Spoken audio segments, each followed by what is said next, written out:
ಪ್ರೀತಿಯ ದ್ವಿತೀಯ PUC ವಿಜ್ಞಾನ ಮತ್ತು ವಾಣಿಜ್ಯ ವಿಭಾಗದ ವಿದ್ಯಾರ್ಥಿಗಳೇ, ನೋಡ್ರಿ ತುಂಬಾ ತಿಂಗಳ ನಂತರ ಭೇಟಿ ಆಗ್ತಿದೆ.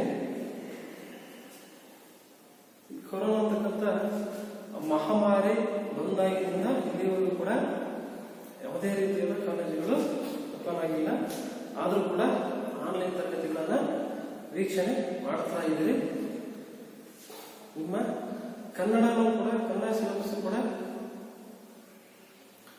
ಒಂದೊಂದಾಗಿ ಮುಂದೆ ಸಾಗ್ತಾ ಇದೆ. ಹಾಗಾಗಿ ಅದರ ನಡುವೆಯೂ ಕೂಡ ನೀವು ಈ ಸಲ ನೀವು ಬೋರ್ಡ್ ಎಕ್ಸಾಮ್ ಅನ್ನ ಬರೀತಕ್ಕಂಥವ್ರು ನೆನಪಲ್ಲಿ ಇಟ್ಕೊಂಡಿರ್ರಿ. ಜೊತೆಗೆ ಎಷ್ಟೇ ಕುಂದುಕೊರತೆಗಳು ಕಷ್ಟಗಳು ಬಂದರೂ ಕೂಡ ಅದರಲ್ಲಿ ನಾವು ಗೆದ್ದು ತೋರಿಸ್ತಕ್ಕಂಥ ತಾಳ್ಮೆ ಅಂತಕ್ಕಂಥದ್ದು ನಮ್ಮಲ್ಲಿರಬೇಕು. ಪ್ರಯತ್ನ ಅಂತಕ್ಕಂಥದ್ದು ನಿರಂತರವಾಗಿರಬೇಕು. ಆ ನಿರಂತರವಾಗಿರ್ತಕ್ಕಂಥ ಪ್ರಯತ್ನ ಅಂತಕ್ಕಂಥದ್ದು ನಮ್ಮಲ್ಲಿದ್ದರೆ ನಮಗೆ ಪ್ರತಿಫಲ ಅಂತಕ್ಕಂಥದ್ದು, ಯಶಸ್ಸು ಅಂತಕ್ಕಂಥದ್ದು ಒಂದಲ್ಲ ಒಂದಿನ ಸಿಕ್ಕೇ ಸಿಗುತ್ತೆ. ಆ ಪ್ರಯತ್ನವನ್ನ ಪ್ರತಿಯೊಬ್ಬರು ಕೂಡ ನೀವು ಕೊಡ್ತಾ ಹೋಗ್ರಿ. ಯಾರು ಕೂಡ ನೆಗ್ಲಿಜೆನ್ಸಿ ಮಾಡದೆ, ಅಲಸ್ಯ ಮಾಡದೆ, ಇವತ್ತು ಓದಿದ್ರಾಯ್ತು, ನಾಳೆ ಓದಿದ್ರಾಯ್ತು, ನಾಳೆ ಓದಿದ್ರಾಯ್ತು ಅಂತ ಹೇಳ್ಬಿಟ್ಟು ವರ್ಷ ಪೂರ್ತಿ ಹೀಗೆ ಕಳೆದ್ಬಿಡ್ತೀವಿ. ಎಕ್ಸಾಮ್ ಮೇಲೆ, ಪರೀಕ್ಷೆ ಬಂದ್ಮೇಲೆ ಏನ್ ಮಾಡ್ಬೇಕು, ಏನ್ ಮಾಡ್ಬೇಕು ಅಂತಕ್ಕಂಥದ್ದು ಕೂಡ ನಮ್ಗೆ ಗೊತ್ತಾಗಲ್ಲ. ಆ ಕಾರಣದಿಂದ ಅದೇನೇ ಪರಿಸ್ಥಿತಿಗಳು ಇದ್ರೂ ಕೂಡ ಅದು ಯಾವುದಕ್ಕೂ ಕೂಡ ನೀವು ತಲೆ ಕೆಡಿಸಿಕೊಳ್ಳದೆ ನಿಮ್ಮ ಓದಿನ ಬಗ್ಗೆ ನಿಮಗೆ ಆಸಕ್ತಿ ಇರಲಿ. ಬರ್ತಕ್ಕಂಥ ದಿನನಿತ್ಯ ಬರ್ತಕ್ಕಂಥ ತರಗತಿಗಳನ್ನ ಅವತ್ತಿನ ತರಗತಿಗಳನ್ನ ಅವತ್ತಿಗೆ ಕಂಪ್ಲೀಟ್ ಮಾಡ್ಕೊಳ್ರಿ. ಪೂರ್ಣಗೊಳಿಸ್ಕೊಂಡ್ಬಿಟ್ಟು ನೀವು ಇದೇ ತರಗತಿಗಳನ್ನ ಕೇಳ್ತಾ ಮುಂದೆ ಸಾಗಿದ್ದೇ ಆದ್ರೆ ಖಂಡಿತ ನೀವು ಕೂಡ ಈ ವರ್ಷದಲ್ಲೂ ಕೂಡ ಒಳ್ಳೆಯ ಅಂಕಗಳನ್ನ ವಾಣಿಜ್ಯ ವಿಭಾಗದ ವಿದ್ಯಾರ್ಥಿಗಳು ಪಡಿಬಹುದು, ವಿಜ್ಞಾನ ವಿಭಾಗದ ವಿದ್ಯಾರ್ಥಿಗಳು ಕೂಡ ಪಡಿಬಹುದು. ಪ್ರಯತ್ನ ನಮ್ದಾಗಿದ್ದೇವೆ. ಹಾಗಾಗಿ ಪ್ರಯತ್ನವನ್ನ ನಾವು ಮಾಡದೇ ಇದ್ರೆ ನಮ್ಗೆ ಯಾವುದೇ ರೀತಿಯಾಗಿರ್ತಕ್ಕಂಥ ಯಶಸ್ಸು ಅಂತಕ್ಕಂಥದ್ದು, ಪ್ರತಿಫಲ ಅಂತಕ್ಕಂಥದ್ದು ನಮಗೆ ಸಿಗೋದು ಕಷ್ಟ. ಆ ಕಾರಣದಿಂದ ಒಂದು ಅದ್ಭುತವಾಗಿರ್ತಕ್ಕಂಥ ಗದ್ಯದೊಂದಿಗೆ ನಿಮ್ಮ ಮುಂದೆ ಬರ್ತಾ ಇದ್ದೀನಿ. ಗದ್ಯದ ಹೆಸರು ಗಮನಿಸಿ, ಆಯ್ಕೆ ಇದೆ ನಮ್ಮ ಕೈಯಲ್ಲಿ. ನೋಡ್ರಿ ಎಷ್ಟು ಅದ್ಭುತವಾಗಿರ್ತಕ್ಕಂಥ ಹೆಸರು. ಆಯ್ಕೆ ಇದೆ ನಮ್ಮ ಕೈಯಲ್ಲಿ. ಅಂದ್ರೆ ನಮ್ಮ ಜೀವನದ ಆಯ್ಕೆ ನಮ್ಮ ಕೈಯಲ್ಲಿ ಇದೆ, ಮತ್ತೆ ಬೇರೆ ಯಾರ ಕೈಯಲ್ಲಿ ಕೂಡ ಇಲ್ಲ ಅಂತ ಹೇಳ್ಬಿಟ್ಟು ಇಲ್ಲಿ ಲೇಖಕಿಯಾಗಿರ್ತಕ್ಕಂಥ ನೇಮಿಚಂದ್ರ ಅವರು ನಮಗೆ ತಿಳಿಸ್ಕೊಡ್ತಕ್ಕಂಥ ಪ್ರಯತ್ನವನ್ನ ಮಾಡ್ತಾ ಇದ್ದಾರೆ. ಈ ಗದ್ಯವನ್ನು ನೀವು ಕೇಳಿದ ನಂತರ ಕೂಡ ನಿಮ್ಮಲ್ಲಿ ಕೆಲವೊಂದಷ್ಟು ಬದಲಾವಣೆಗಳು ಆಗಲಿ, ಆ ನಿಟ್ಟಿನಲ್ಲಿ ಗದ್ಯವನ್ನು ನಿಮಗೆ ಇಟ್ಟಿರ್ತಕ್ಕಂಥ ಉದ್ದೇಶ. ಹಾಗಾಗಿ ಆ ಮನಸ್ಸನ್ನ ದುರ್ಬಲ ಮಾಡಿಕೊಳ್ಳದೆ ಏನೇ ಕಠಿಣ ಪರಿಸ್ಥಿತಿಗಳು ಕೂಡ ಮೊದಲು ಎದುರಿಸ್ತಾ ಸಾಗ್ರಿ. ಆಯ್ಕೆ ಇದೆ ನಮ್ಮ ಕೈಯಲ್ಲಿ. ಬರತಕ್ಕಂಥವ್ರು ಶ್ರೀಮತಿ ನೇಮಿಚಂದ್ರ. ಅಂದ್ರೆ ನಮ್ಮ ಜೀವನದ ಆಯ್ಕೆಗಳು ನಮ್ಮ ಕೈಯಲ್ಲಿ ಇರ್ತವೆ. ನಮ್ಮ ಜೀವನವನ್ನು ಹೇಗೆ ರೂಪಿಸಿಕೊಳ್ಬೇಕು ಅಂತಕ್ಕಂಥದ್ದು ಕೂಡ ನಮ್ಮ ಕೈಯಲ್ಲಿ ಇರುತ್ತೆ. ಮತ್ತೆ ಅದು ಯಾರು ಬೇರೆ ಕೈಯಲ್ಲಿ ಕೂಡ ಇರೋದಿಲ್ಲ ಅಂತ ಮಾತನ್ನ ಉದಾಹರಣೆಗಳ ಸಮೇತ ನಿರೂಪಿಸ್ತಕ್ಕಂಥದ್ದು ನಾವು ಈ ಗದ್ಯದಲ್ಲಿ ಕಾಣ್ತಾ ಹೋಗಬಹುದು. ಹಂಗಿರೋದ್ರಿಂದ ಗದ್ಯಕ್ಕೆ ಹೋಗೋದಕ್ಕಿಂತ ಮೊದಲನೇದಾಗಿ ನಾವು ಆ ಲೇಖಕರ ಪರಿಚಯವನ್ನ ಮಾಡಿಕೊಳ್ಳೋಣ. ನೋಡ್ರಿ, ಎಲ್ಲರೂ ಕೂಡ ಗಮನಿಸಿ. ಶ್ರೀಮತಿ ನೇಮಿಚಂದ್ರ ಜನನ 16/7/1959. ಶ್ರೀಮತಿ ನೇಮಿಚಂದ್ರ ಅವರು ಜನಿಸ್ತಕ್ಕಂಥದ್ದು 16/7/1959 ಜನಿಸ್ತಾ ಹೋಗ್ತಾರೆ. ನೋಡ್ರಿ, ಇವರು HAL ನಲ್ಲಿ ಹಿರಿಯ ಇಂಜಿನಿಯರ್ ಆಗಿದ್ದಾರೆ. HAL ಕೇಳಿರ್ಬೋದು. HAL ಅಂದ್ರೆ ಏನಪ್ಪ ಅಂತ ಹೇಳಿದ್ರೆ ಹಿಂದೂಸ್ತಾನ್ ಏರೋನಾಟಿಕ್ಸ್ ಲಿಮಿಟೆಡ್ ಅಂತೇಳಿ ಬೆಂಗಳೂರಲ್ಲಿ ಇರ್ತಕ್ಕಂಥ ಒಂದು ಕಂಪನಿ, ಬೃಹತ್ತಾಗಿರ್ತಕ್ಕಂಥ ಕಂಪನಿ. ಆ ಕಂಪನಿಯಲ್ಲಿ ಇವರು ಹಿರಿಯ ಇಂಜಿನಿಯರ್ ಆಗಿದ್ದಾರೆ. ಹಿರಿಯ ಇಂಜಿನಿಯರ್ ಆಗಿ ಈಗಲೂ ಕೂಡ ಕೆಲಸವನ್ನ ನಿರ್ವಹಿಸ್ತಾ ಇದ್ದಾರೆ. ಇವರ ತಂದೆ ಗುಂಡಪ್ಪ, ತಾಯಿ ಶ್ರೀಮತಿ ತಿಮ್ಮಕ್ಕ ಅಂತೇಳಿ ಇವರ ತಂದೆ ತಾಯಿಗಳು. ಸ್ತ್ರೀ ಸಂವೇದನೆಯುಳ್ಳ ಕಥೆಗಾರ್ತಿ. ಸೂಕ್ಷ್ಮವಾಗಿ ಗಮನಿಸಿ. ಸಂವೇದನೆಯುಳ್ಳ ಕಥೆಗಾರ.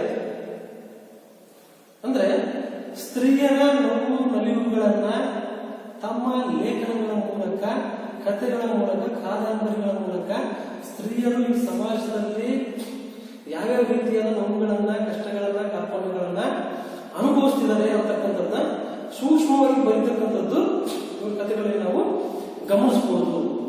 ಹಾಗಾಗಿ ಇವರನ್ನ ನಾವು ಸ್ತ್ರೀ ಸಂವೇದನೆಯುಳ್ಳ ಕಥೆಗಾರ್ತಿ ಅಂತ ಕರಿತಾ ಹೋಗ್ತೀವಿ. ಹಾಗಾದ್ರೆ ಮುಂದೆ ನೋಡೋದಾಗಿದ್ರೆ ನೋಡ್ರಿ, ಇವರು ಉದಯವಾಣಿ ದಿನಪತ್ರಿಕೆಯ ಬದುಕು ಬದಲಿಸಬಹುದು ಎಂಬ ಅಂಕಣ ಬರಹದಿಂದ ಸುಪ್ರಸಿದ್ಧರಾಗಿದ್ದಾರೆ. ನೋಡ್ರಿ, ಅಂಕಣ ಬರಹ ಅಂತ ನೀವು ಕೇಳಿರ್ಬೋದು ಪತ್ರಿಕೆಗಳಲ್ಲಿ. ಯಾವುದೇ ಒಂದು ಪತ್ರಿಕೆ ತಗೊಂಡ್ರಿ, ಅದರಲ್ಲಿ ಕೆಲವು ವ್ಯಕ್ತಿಗಳು ಅಂಕಣ ಬರಹವನ್ನು ಬರೀತಾ ಹೋಗ್ತಾರೆ. ಯಾವುದಾದ್ರೂ ದಿನ ಒಂದು ವಿಷಯವನ್ನು ತೆಗೆದುಕೊಂಡ್ಬಿಟ್ಟು ಅದ್ರ ಮೇಲೆ ಏನಾಗಿತ್ತು ಏನಿಲ್ಲ ಎಲ್ಲವನ್ನು ಕೂಡ ಎಕ್ಸ್ಪ್ಲೇನ್ ಮಾಡ್ತಾ ಹೋಗ್ತಾರೆ. ಅಂಕಣ ಬರಹ ಅಂತ ಹೇಳ್ಬಿಟ್ಟು ಇರುತ್ತೆ. ಈ ಉದಯವಾಣಿ ದಿನಪತ್ರಿಕೆಯಲ್ಲೂ ಕೂಡ ಅದೇ ರೀತಿ ಅಂಕಣ ಬರಹವನ್ನು ಇವರು ಬರೀತಾ ಇದ್ದಾರೆ. ಆ ಅಂಕಣ ಬರಹದ ಹೆಸರು ಹೆಂಗಿದೆ ನೋಡ್ರಿ, ಬದುಕು ಬದಲಿಸಬಹುದು. ಎಷ್ಟು ಚೆನ್ನಾಗಿದೆ ಅಲ್ವಾ? ಬದುಕು ಬದಲಿಸಬಹುದು. ನಮ್ಮ ಬದುಕನ್ನು ನಾವು ಬದಲಾಯಿಸಿಕೊಳ್ಳಬಹುದು. ಅದು ಈಗ ಕಷ್ಟದಲ್ಲಿದೆಯೋ ಸುಖದಲ್ಲಿದೆಯೋ ಹೇಗಿದೆಯೋ ಗೊತ್ತಿಲ್ಲ, ಆ ಬದುಕನ್ನು ನಾವು ಬದಲಿಸಬಹುದು.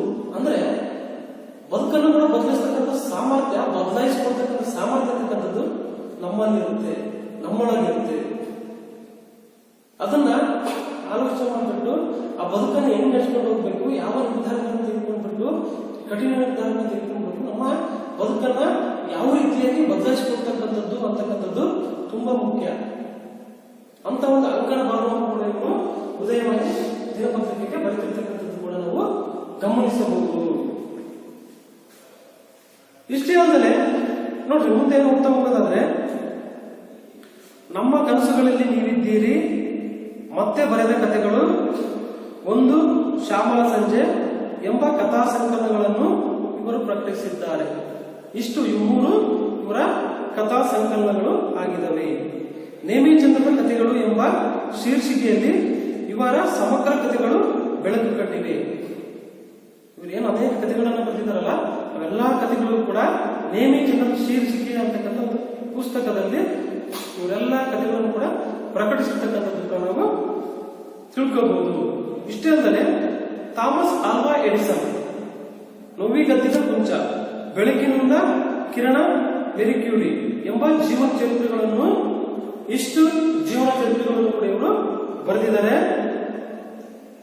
ಒಂದು ಕನಸಿನ ಪಯಣ, ಪೆರುವಿನ ಪವಿತ್ರ ಕಣಿವೆ ಎಂಬೆರಡು ಪ್ರವಾಸ ಕಥನಗಳನ್ನು ನೇಮಿಚಂದ್ರ ರಚಿಸಿದ್ದಾರೆ. ಇವೆರಡು ಕೂಡ ಪ್ರವಾಸ ಕಥನಗಳು.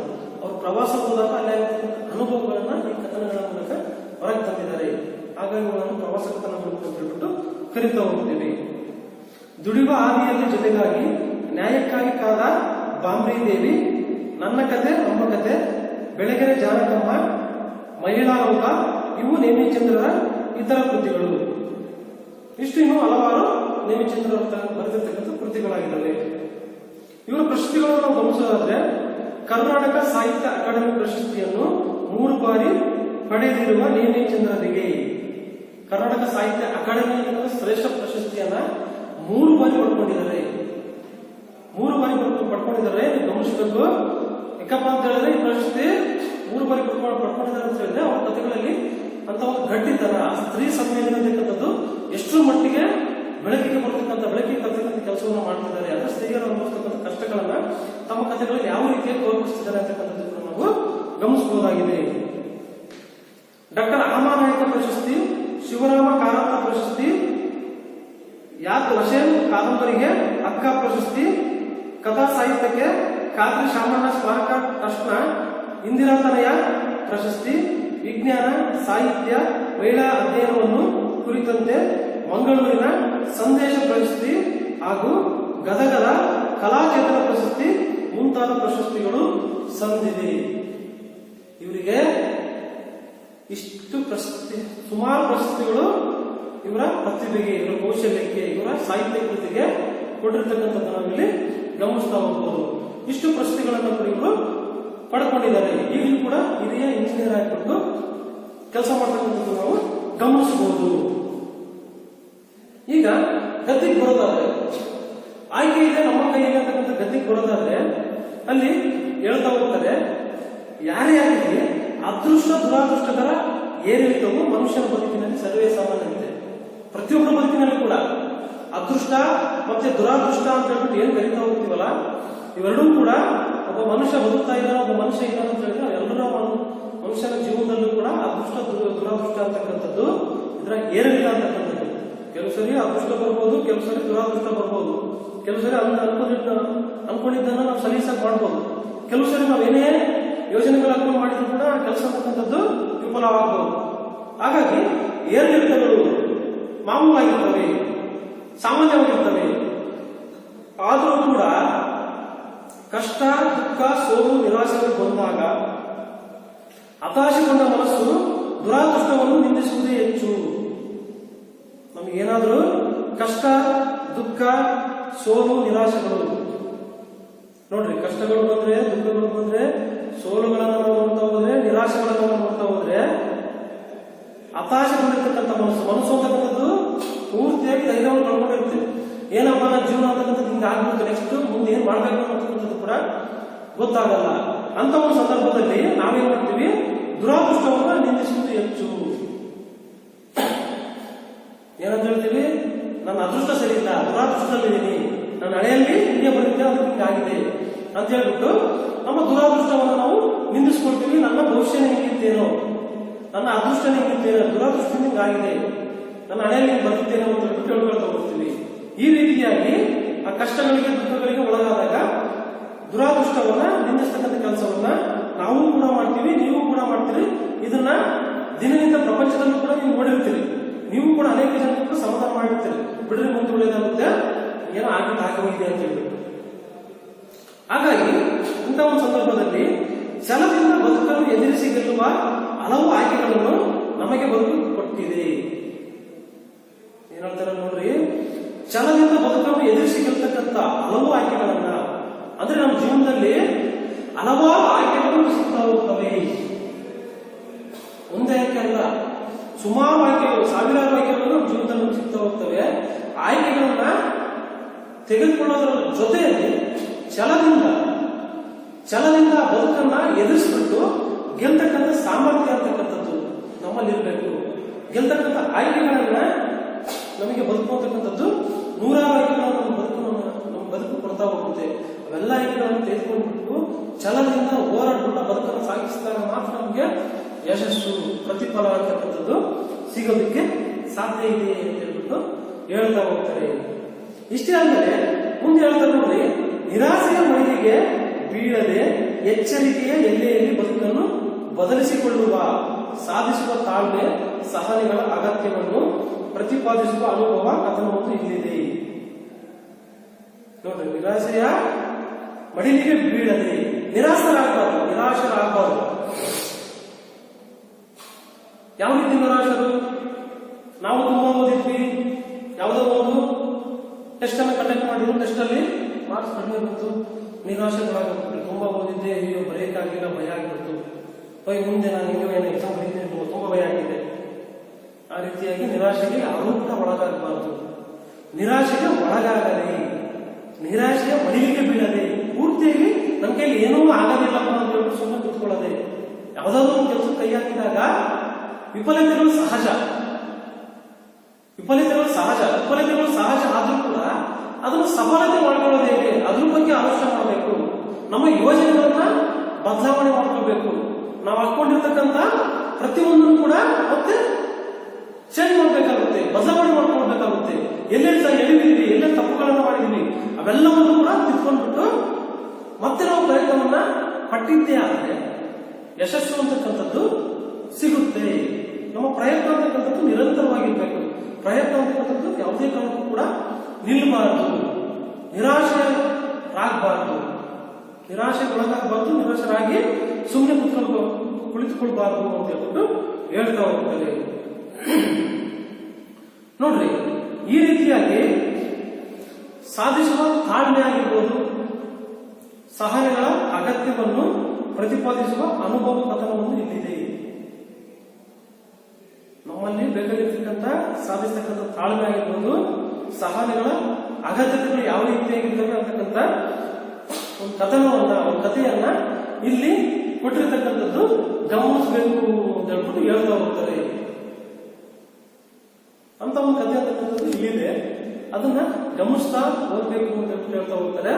ಈಗ ಆ ಕಥೆಗೆ ಬರೋದಾದ್ರೆ, ಗದ್ಯಕ್ಕೆ ನಾವು ಬರೋದಾದ್ರೆ, ಆಯ್ಕೆ ಇದೆ ನಮ್ಮ ಕೈಯಲ್ಲಿ. ನಮ್ಮ ನಮ್ಮ ನಮ್ಮ ಜೀವನದ ಆಯ್ಕೆ, ನಮ್ಮ ಬದುಕಿನ ಆಯ್ಕೆ, ಎಲ್ಲರ ಬದುಕಿನ ಆಯ್ಕೆ ಕೂಡ ಪ್ರತಿಯೊಬ್ಬರು ಅವ್ರವ್ರ ಕೈಲೇ ಇರುತ್ತೆ. ಯಾರು ಕೂಡ ಆ ಬದುಕನ್ನ ಇನ್ನೊಬ್ರು ಮತ್ತೊಬ್ರು ಬಂದ್ಬಿಟ್ಟು ಅದನ್ನ ಬದಲಾವಣೆ ಮಾಡಬೇಕಾಗಲ್ಲ. ನಮ್ಮ ಬದುಕನ್ನ ನಾವೇ ಬದುಕಬೇಕು, ನಾವೇ ಬದಲಾವಣೆ ಮಾಡ್ಕೋಬೇಕು, ನಾವೇ ಯಶಸ್ಸಿನ ಕಡೆಗೆ ಸಾಗಬೇಕು. ಅದೇ ಬಿಟ್ಟು ಯಾರೋ ಒಬ್ರು ಬಂದ್ಬಿಟ್ಟು ನಮ್ಮ ಬದುಕನ್ನ ಪೂರ್ತಿಯಾಗಿ ಬದಲಾವಣೆ ಮಾಡ್ಕೊಳ್ತಾರೆ ಅಂತಕ್ಕಂಥದ್ದು ಸುಳ್ಳು. ಏನೋ ಸಮಯಕ್ಕೆ ತಕ್ಕಂತೆ ಯಾರ ಕಡೆಗಾದ್ರೂ ಕೂಡ ಸಹಾಯವನ್ನ ಪಡ್ಕೊಳ್ಬಹುದೇ ಹೊರತು ಪೂರ್ತಿಯಾಗಿ ನಮ್ಮ ಬದುಕನ್ನು ಬದಲಾಯಿಸೋದಕ್ಕೆ ಯಾರು ಕೂಡ ಬರೋದಿಲ್ಲ. ಇದು ಪ್ರತಿಯೊಬ್ಬರ ಗಮನದಲ್ಲಿರಲಿ.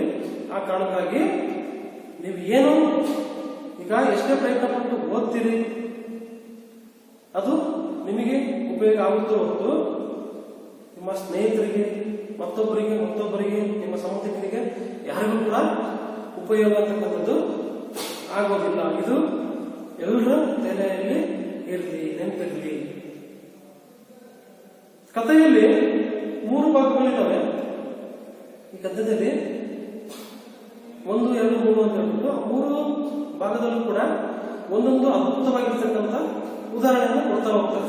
ಅಂದ್ರೆ ನಾವು ಜೀವನದಲ್ಲಿ ಏನೇನು ಅಳವಡಿಸ್ಕೊಳ್ಬೇಕಾಗುತ್ತೆ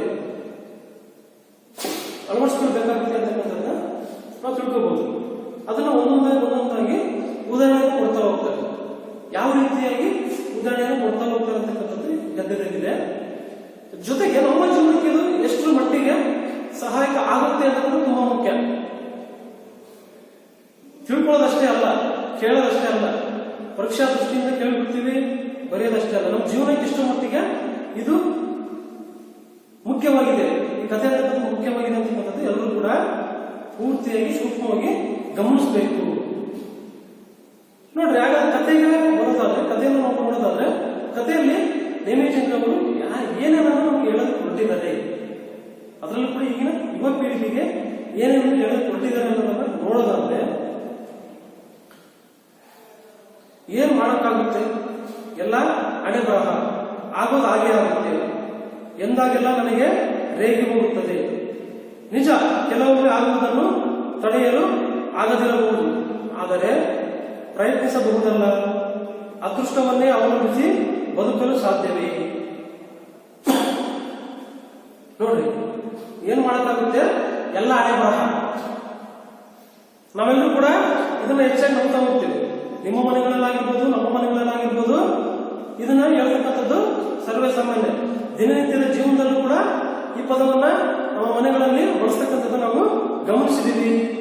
ನಮ್ಮ ಹಿರಿಕರು ಹೇಳ್ತಾ ಇರ್ತಾರೆ, ಏನ್ ಮಾಡ್ತಾ ಎಲ್ಲ ಹಣೆ ಬರಹ ಆಗೋದು ಹಾಗೆ ಆಗುತ್ತೆ. ಏನ್ ಮಾಡಕ್ಕಾಗುತ್ತೆ? ಆಗೋದು ಹಾಗೆ ಆಗಿದ್ರು ಬಿಡು, ಸುಮ್ಮನೆ ಕುತ್ಕೊಳಕ್ಕಾಗುತ್ತಾ? ಸುಮ್ಮನೆ ಕುತ್ಕೊಂಡ್ರೆ ನೋಡೋಣ, ಆಗೋದು ಹಾಗೆ ಆಗುತ್ತಪ್ಪ, ಸುಮ್ಮನೆ ಕುತ್ಕೊಂಡ್ರೆ ಆಯ್ತು, ಆಗೋದು ಹಾಗೆ ಆಗುತ್ತೆ, ನಾವೇನು ಮಾಡೋದು ಬೇಡ, ನಮ್ಮ ಜೀವನವನ್ನು ಕೂಡ ನಾವು ಸಾಧಿಸೋದು ಬೇಡ, ಏನಾದ್ರೂ ಆಗಿ ಸುಮ್ಮನೆ ಕುತ್ಕೊಂಡ್ಬಿಡೋಣ, ಆಗೋದು ಹಾಗೆ ಆಗುತ್ತೆ. ನೀವು ಕೂಡ ಏನ್ ಮಾಡ್ಬೇಡ್ರಿ, ಓದ್ಬೇಡ್ರಿ, ಸುಮ್ಮನೆ ಕುತ್ಕೊಳ್ರಿ, ಆಗೋದು ಹಾಗೆ ಆಗುತ್ತೆ. ಎಕ್ಸಾಮ್ ಪೂರ್ತಿಯಾಗಿ ಬಂದ್ಬಿಟ್ಟು ಎಷ್ಟು ಮಾರ್ಕ್ಸ್ಗಳನ್ನು ತೆಗೆದುಕೊಳ್ತಾರೆ ನೋಡೋಣ, ಏನು ಓದೋಕೆ ಹೋಗ್ಬೇಡ್ರಿ. ಆಗುತ್ತಾ? ಆಗಲ್ಲ. ಪ್ರಯತ್ನ ಸರ್ವಸಿದ್ಧಿ ಸಾಧನ ಅಂತ ಹೇಳ್ತಾ ಹೋಗ್ತಾರೆ. ಅಂದ್ರೆ ಪ್ರಯತ್ನವನ್ನು ನಾವು ಪಡ್ತಾ ಹೋದ್ರೆ ಅದು ಯಾವುದೇ ಕೆಲಸವನ್ನಾದ್ರೂ ಕೂಡ, ಆಗದಿರ್ತಕ್ಕಂಥ ಕೆಲಸವನ್ನು ಕೂಡ ನಾವು ಸಾಧಿಸಬಹುದಂತೆ. ಹಾಗಾಗಿ ಹಣೆ ಬರಹವನ್ನು ನಾವು ಕುತ್ಕೊಳ್ಬೇಡ್ರಿ. ಮತ್ತೊಬ್ಬರು ಮುಂದೆ ಹೇಳ್ತಾರೆ, ಆಗೋದು ಹಾಗೆ ಆಗುತ್ತೆ ಅಂತ ಹೇಳ್ಬಿಟ್ಟು ಈ ರೀತಿಯಾಗಿ ಹೇಳ್ದಾಗೆಲ್ಲ ಲೇಖಕರಿಗೆ, ನೇಮಿಚಂದ್ರ ಅವರಿಗೆ, ಶ್ರೀಮತಿ ನೇಮಿಚಂದ್ರ ಅವರಿಗೆ ನನಗೆ ನೇಗೆ ಹೋಗುತ್ತದೆ. ಅಂದ್ರೆ ಅವರ ಜೀವನದಲ್ಲಿ ನಡೆದಿರ್ತಕ್ಕಂಥ ಕೆಲವು ಘಟನೆಗಳನ್ನ ನಮ್ಮ ಮುಂದೆ ಹಂಚ್ಕೊಳ್ತಾ ಇದ್ದಾರೆ. ಈ ತರ ಎಲ್ಲ ಉತ್ತರಗಳು ನನಗೆ ಇಡಿಸೋದಿಲ್ಲ. ಈ ತರ ಉತ್ತರಗಳನ್ನು ನನಗೆ ಕೊಡೋದಾದ್ರೆ ನನಗೆ ತುಂಬಾ ಸಿಟ್ಟು ಬರುತ್ತೆ, ತುಂಬಾ ಕೋಪ ಬರುತ್ತೆ, ನನಗೆ ರೇಗೆ ಹೋಗುತ್ತೆ. ಮತ್ತೆ ಅವ್ರು ಹೇಳ್ತಾರೆ, ನಿಜ, ಕೆಲವೊಮ್ಮೆ ಆಗುವುದನ್ನು ತಡೆಯೋದು ಯಾರಿಗೂ ಕೂಡ ಆಗಲ್ಲ. ಆಗುವುದನ್ನು ತಡೆಯೋದಕ್ಕೆ ಆಗಿರಬಹುದು,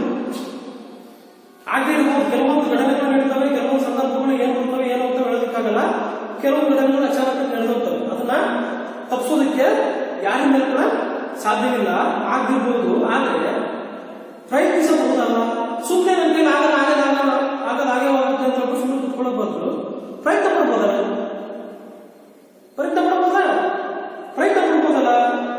ಅದೃಷ್ಟವನ್ನೇ ಅವಲಂಬಿಸಿಬಿಟ್ಟು ಬದುಕಲು ಸಾಧ್ಯವೇ ಅಂತ ಹೇಳ್ಬಿಟ್ಟು ನಾವು ಪ್ರಶ್ನೆಯನ್ನು ಕೇಳ್ತಿದ್ದಾರೆ. ನಾವು ಜೀವನದಲ್ಲಿ ಬರೀ ಅದೃಷ್ಟವನ್ನೇ ಅವಲಂಬಿಸ್ಬಿಟ್ಟು ಬದುಕೋದಕ್ಕಾಗುತ್ತಾ? ಬರೀ ಅದೃಷ್ಟನೇ ಬರ್ಬೇಕಪ್ಪ, ನನಗೆ ಒಳ್ಳೇದೇ ಆಗ್ಬೇಕು, ಕೆಟ್ಟದ್ದು ಮಾತ್ರ ಆಗ್ಬಾರ್ದು, ಸುಖನೇ ಬರ್ಬೇಕು, ಕಷ್ಟ ಮಾತ್ರ ಬರ್ಬಾರ್ದು, ದುಃಖ ಮಾತ್ರ ಬರ್ಬಾರ್ದು, ಈ ತರ ಜೀವನ ಮಾಡಕ್ಕೆ ಯಾರ ಕೈಲಾದ್ರೂ ಆಗುತ್ತಾ? ನಿಮ್ಮ ನಮ್ಮ ಕೈಲಾಗಲ್ಲ. ತುಂಬಾ ಶ್ರೀಮಂತರ ಕೈ ಕೂಡ ಈ ತರ ಜೀವನ ಮಾಡಕ್ಕಾಗುತ್ತಾ? ಆಗೋದಿಲ್ಲ. ಅದೃಷ್ಟವನ್ನೇ ಅವಲಂಬಿಸಿ ಜೀವನ ಮಾಡಕ್ಕಾಗಲ್ಲ. ನಾವು ಕೆಲವು ಸಮಯದಲ್ಲಿ ನಾವೇನು ತಪ್ಪು ಆಯ್ಕೆಗಳನ್ನ ಮಾಡ್ಕೊಂಡಿರ್ತೀವಿ, ಆ ಆಯ್ಕೆಗಳಿಂದ ನಮ್ಮ ಜೀವನದಕ್ಕಂಥದ್ದು ಸ್ವಲ್ಪ ಮಟ್ಟಿಗೆ ಹಾಳಾದಾಗ ಮತ್ತೆ ಆಯ್ಕೆಗಳನ್ನ ನಾವು ಸರಿ ಮಾಡ್ಕೊಂಡ್ಬಿಟ್ಟು ಮತ್ತೆ ಬೇರೆ ಆಯ್ಕೆಗಳನ್ನ ತೆಗೆದುಕೊಂಡ್ಬಿಟ್ಟು ಸರಿಯಾದ ರೀತಿಯಲ್ಲಿ ಆಯ್ಕೆಗಳನ್ನ ತೆಗೆದುಕೊಂಡ್ಬಿಟ್ಟು ಮತ್ತೆ ನಾವು ಜೀವನವನ್ನು ಸಾಗಿಸಿದಾಗ ಆ ಜೀವನ ಅಂತಕ್ಕಂಥದ್ದು ಸರಿ ಹೋಗುತ್ತೆ. ಹಾಗಾಗಿ ಬರೀ ಅದೃಷ್ಟವನ್ನು ನಮಗೆ ನಂಬ್ಕೊಂಡ್ಬಿಟ್ಟು ಜೀವನವನ್ನು ಸಾಗಿಸೋದಕ್ಕೆ ಆಗಲ್ಲ. ಅದೃಷ್ಟ ದುರಾದೃಷ್ಟ ಅಂತಕ್ಕಂಥದ್ದು ಜೀವನದುದ್ದಕ್ಕೂ ಒಂದೇ ಬರುತ್ತೆ. ಅದೃಷ್ಟ ದುರಾದೃಷ್ಟಗಳು ಬರುತ್ತೆ, ಕಷ್ಟ ಸುಖಗಳು ಬರ್ತವೆ, ದುಃಖಗಳು ಬರ್ತವೆ, ದುಮ್ಮಾನಗಳು ಬರ್ತವೆ, ಸಾವುಗಳು ಬರ್ತವೆ, ನೋವುಗಳು ಬರ್ತವೆ. ಇವೆಲ್ಲವನ್ನು ಕೂಡ ಎದುರಿಸಿ ಮುಂದೆ ಸಾಕ್ತಕ್ಕಂಥದ್ದೇ ಬದುಕು. ಎಲ್ಲವನ್ನು ಕೂಡ ಎದುರಿಸಿ ಮುಂದೆ ನಾವು ಸಾಕ್ತೀವಲ್ಲ ಅದನ್ನ ನಾವು ಬದುಕು ಅಂತ ಹೇಳ್ಬಿಟ್ಟು ಕರಿತಾ ಹೋಗ್ತೀವಿ. ಬರೀ ಅದೃಷ್ಟವನ್ನ ಅವಲಂಬಿಸ್ಬಿಟ್ಟು ಯಾರು ಕೂಡ ಜೀವನವನ್ನ ಮಾಡೋದಕ್ಕೆ ಆಗೋದಿಲ್ಲ. ನೋಡ್ರಿ, ಲೇಖಕಿ ಅವರು ಉದಾಹರಣೆಯನ್ನು ಕೊಡ್ತಿದ್ದಾರೆ. ಏನಾಗಿತ್ತು ಅಂತಂದ, 4 ವರ್ಷಗಳ ಹಿಂದೆ ರಜೆಗೆಂದು ಮೈಸೂರಿನ ಅಮ್ಮನ ಮನೆಗೆ ಸಕುಟುಂಬ ಸಮೇತರಾಗಿ ಹೋಗಿದ್ದೆ.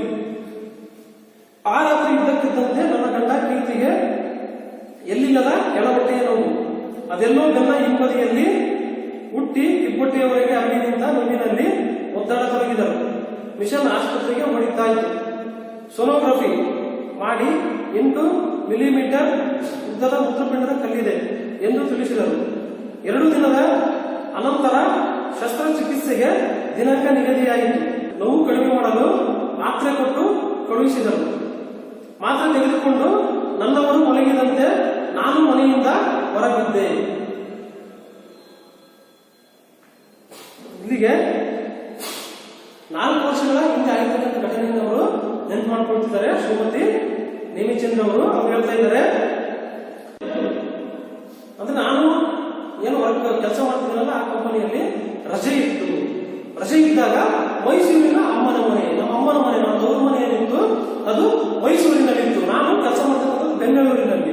ನಾನೇನ್ ಮಾಡಿದೆ, ಸಕುಟುಂಬ ಸಮೇತ ಅಂದ್ರೆ ಕುಟುಂಬ ವರ್ಗದವರು ಎಲ್ಲರೂ ಕೂಡ, ನಾನು, ನನ್ನ ಗಂಡ, ನನ್ನ ಮಕ್ಕಳು ಎಲ್ಲರೂ ಕೂಡ ಆ ಮೈಸೂರಿಗೆ ನಮ್ಮ ಅಮ್ಮನ ಮನೆಗೆ ಹೋಗಿದ್ದೆ. ಒಂದು ರಾತ್ರಿ ಇದ್ದಕ್ಕಿದ್ದಂತೆ ನನ್ನ ಗಂಡ ಕೀರ್ತಿಗೆ, ಅಂದ್ರೆ ಅವ್ರ ಗಂಡ ಕೀರ್ತಿಗೆ, ಅವ್ರು ಹೇಳ್ತಿದ್ದರಲ್ಲಿ ಅವ್ರ ಗಂಡ ಕೀರ್ತಿಗೆ ಎಲ್ಲಿಲ್ಲದ ಕೆಳಬಟ್ಟೆಯ ನೋವು ಕಾಣಿಸ್ಕೊಳ್ತು. ಅಂದ್ರೆ ಆ ನೋವು ಅಂತಕ್ಕಂಥದ್ದು ಇಷ್ಟು ದಿನದವರೆಗೂ ಕೂಡ ಇದ್ದಿಲ್ಲ. ಇದ್ದಕ್ಕಿದ್ದಂತೆ ವಿಪರೀತವಾಗಿರ್ತಕ್ಕಂಥ ಕೆಳಬಟ್ಟೆಯ ನೋವು ಅಂತಕ್ಕಂಥದ್ದು ಕಾಣಿಸ್ಕೊಳ್ತು. ಅದೆಲ್ಲೋ ಬೆನ್ನ ಹಿಂಬದಿಯಲ್ಲಿ ಬಿಟ್ಬಿಟ್ಟು ಕಿಬ್ಬೊಟ್ಟೆಯವರೆಗೆ, ಅಂದ್ರೆ ಬೆನ್ನ ಹಿಂದ್ಗಡೆ ಬಿಟ್ಕೊಂಡ್ಬಿಟ್ಟು ಮುಂದೆ ಕಿಬ್ಬೊಟ್ಟೆವರೆಗೂ ಕೂಡ ಆ ನೋವು ಬರ್ತಕ್ಕಂಥದ್ದು ಕೂಡ ಅವತ್ತು ಕಾಣಿಸ್ಕೊಂಡಾಗ ಆ ನೋವಿನಲ್ಲಿ ಅವ್ರು ಒದ್ದಾಡೋದಿಲ್ಲ.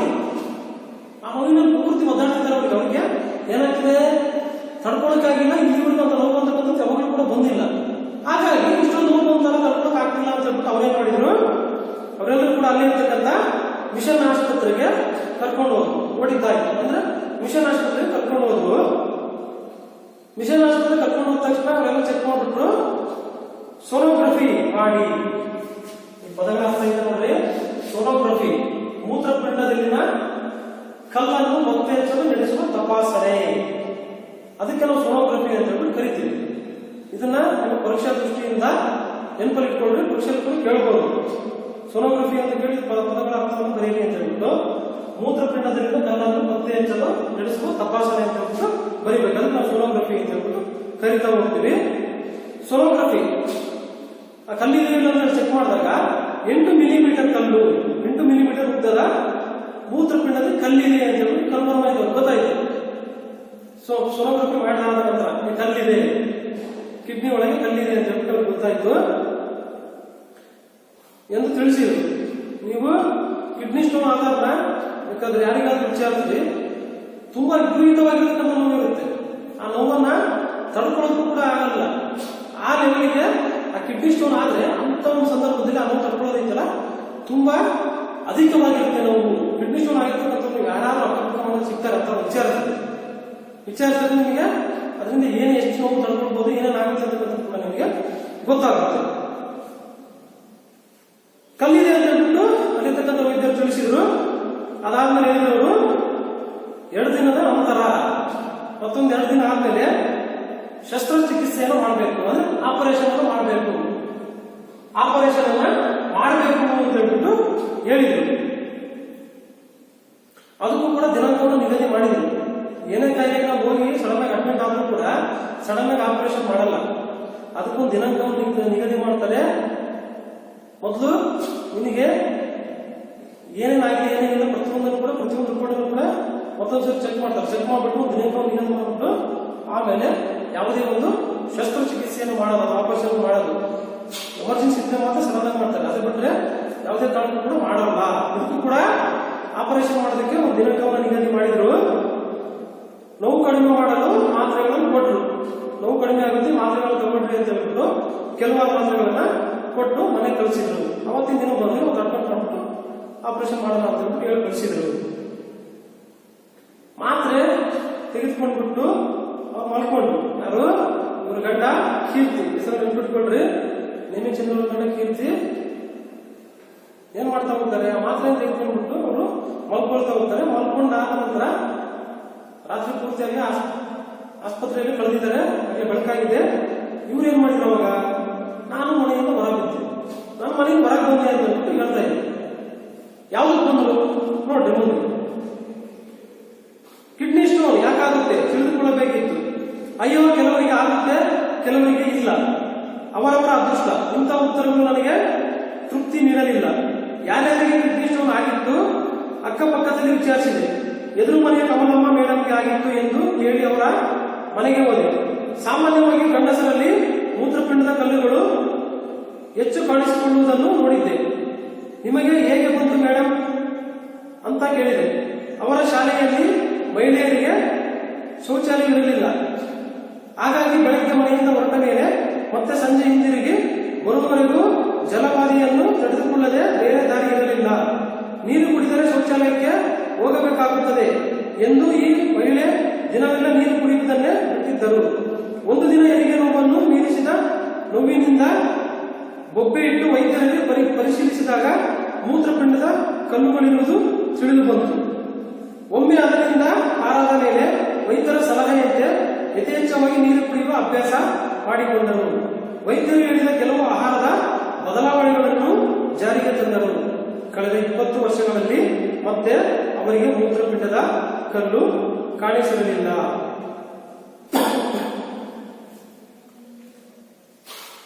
ಅವ್ರ ಗಂಡನಿಗೆ 4 ವರ್ಷ ಲೇಖಕರು ಏನ್ ಮಾಡ್ತಾರೆ, ಕಿಡ್ನಿ ಸ್ಟೋನ್ ಹೇಗಾಗುತ್ತೆ ಅಂತ ಹೇಳ್ಬಿಟ್ಟು ತಿಳ್ಕೊಳ್ಬೇಕು ನಾನು ಅಂತ ಹೇಳ್ಬಿಟ್ಟು ಅವರಿಗೆ ಅನ್ಸುತ್ತೆ. ಕಿಡ್ನಿ ಸ್ಟೋನ್ ಹೇಗಾಗುತ್ತೆ ಅಂತ ತಿಳ್ಕೊಳ್ಳೇಬೇಕು. ಈಗ ನನ್ನ ಗಂಡನಿಗಾಗಿದೆ, ಅದನ್ನು ಬಗೆಹರಿಸ್ಕೊಳ್ಳೋದಾಗೆ, ಅದಕ್ಕೆ ಹೊರಗೆ ಹೋದಾಗೆ ಕಿಡ್ನಿ ಸ್ಟೋನ್ ಯಾಕಾಗುತ್ತೆ ಅಂತ ತಿಳ್ಕೊಳ್ಳೇಬೇಕು ಅಂತ ಹೇಳ್ಬಿಟ್ಟು ಮನೆಯಿಂದ ಹೊರಗೆ ಬಂದ್ಬಿಟ್ಟು ತಿಳ್ಕೊಳ್ಳೇಬೇಕಂತ ಬಂದಾಗ ಕೆಲವರು ಏನು ಉತ್ತರವನ್ನು ಕೊಡ್ತಾ ಹೋದ್ರು. ಕೆಲವರು ವಿಚಾರಿಸಿದಾಗ ಅಯ್ಯೋ ಕೆಲವರಿಗೆ ಆಗುತ್ತೆ, ಇನ್ನು ಕೆಲವರಿಗೆ ಆಗಲ್ಲ, ಅವರವರ ಅದೃಷ್ಟ ಅದು. ಅವರವರ ಅದೃಷ್ಟ ಅಂತ ಹೇಳಿದಾಗ ಇಂಥ ಉತ್ತರಗಳವರಿಗೆ ತೃಪ್ತಿ ನೀಡಲಿ, ಇಷ್ಟ ಆಗಿಲ್ಲ. ಕೆಲವರಿಗೆ ಆಗುತ್ತೆ, ಕೆಲವರಿಗೆ ಆಗಲ್ಲ, ಅವರ ಅದೃಷ್ಟ ಏನ್ ಮಾಡಕ್ಕಾಗುತ್ತೆ. ಇಂಥ ಉತ್ತರಗಳನ್ನು ಕೆಲವರು ಕೊಟ್ಟರು. ಇಂಥ ಉತ್ತರಗಳವರಿಗೆ ಇಷ್ಟ ಆಗಿಲ್ಲ. ಅದಕ್ಕೊಂದು ರೀಸನ್ ಇರುತ್ತೆ, ಅದಕ್ಕೊಂದು ಕಾರಣ ಇರುತ್ತೆ. ಅದೇನು ಕಾರಣ ಅನ್ನೋದು ಬೇಕು. ಆಗುತ್ತೆ ಆಗಲ್ಲ ಅಂತಕ್ಕಂಥದ್ದು ಬೇಡ ನನಗೆ. ಇಂಥ ಉತ್ತರಗಳು ಅವರಿಗೆ ಇಷ್ಟ ಆಗಿಲ್ಲ. ಹಾಗಾಗಿ ಮತ್ತೆ ಕೆಲವೊಬ್ಬರ ವಿಚಾರಿಸಕ್ಕೆ ಹೋಗ್ತಾರೆ. ಅವ್ರು ತಿಳ್ಕೊಂಡ್ರು ಯಾರ್ಯಾರಿಗೆ ಕಿಡ್ನಿ ಸ್ಟೋನ್ ಆಗಿತ್ತು ಅಂತಕ್ಕಂಥದ್ದು ತಿಳ್ಕೊಂಡಾಗ ಅಕ್ಕಪಕ್ಕದಲ್ಲಿ ವಿಚಾರಿಸ್ತಾರೆ. ಅವ್ರ ತಾಯಿ ಮನೆ ಏನಿತ್ತಲ್ಲ, ಅಕ್ಕಪಕ್ಕದ ಮನೆಯಲ್ಲಿ ವಿಚಾರಿಸಿದಾಗ ಅವ್ರ ತಾಯಿ ಮನೆ ಏನಿತ್ತಲ್ಲ, ಎದುರು ಮನೆ ಕಮಲಾ ಮೇಡಮ್ಗೆ, ಎದುರು ಮನೆ ಇರ್ತಕ್ಕಂಥ ಕಮಲಾ ಮೇಡಮ್ಗೆ ಆಗಿತ್ತು ಅಂತ ಹೇಳ್ಬಿಟ್ಟು ಅವ್ರಿಗೆ ಗೊತ್ತಾಗುತ್ತೆ. ಕಮಲಾ ಮೇಡಮ್ಗೆ ಕಿಡ್ನಿ ಸ್ಟೋನ್ ಆಗಿತ್ತು ಅಂತ ಗೊತ್ತಾಗುತ್ತೆ. ಗೊತ್ತಾದಷ್ಟ ನೀವೇನ್ ಮಾಡ್ತಾರೆ, ಅವ್ರ ಮನೆಗೆ ಹೋಗ್ತಾರೆ. ಅವ್ರ ಮನೆಗೆ ಹೋಗ್ಬಿಟ್ಟು ಕಿಡ್ನಿ ಸ್ಟೋನ್ ಬಗ್ಗೆ ವಿಚಾರಿಸ್ತಾರೆ. ಅವ್ರು ಹೇಳ್ತಾರೆ, ಸಾಮಾನ್ಯವಾಗಿ ಗಂಡಸರಲ್ಲಿ ಈ ಮೂತ್ರಪಿಂಡದ ಕಲ್ಲುಗಳು ಹೆಚ್ಚಾಗಿ ಕಾಣಿಸ್ಕೊಳ್ತವೆ. ಹೌದು, ನಿಜ. ಗಂಡಸರಲ್ಲಿ ಮೂತ್ರಪಿಂಡದ ಕಲ್ಲು ಅಂತಕ್ಕಂಥದ್ದು ಹೆಚ್ಚಾಗಿ ಕಾಣಿಸ್ಕೊಳ್ಳುತ್ತೆ.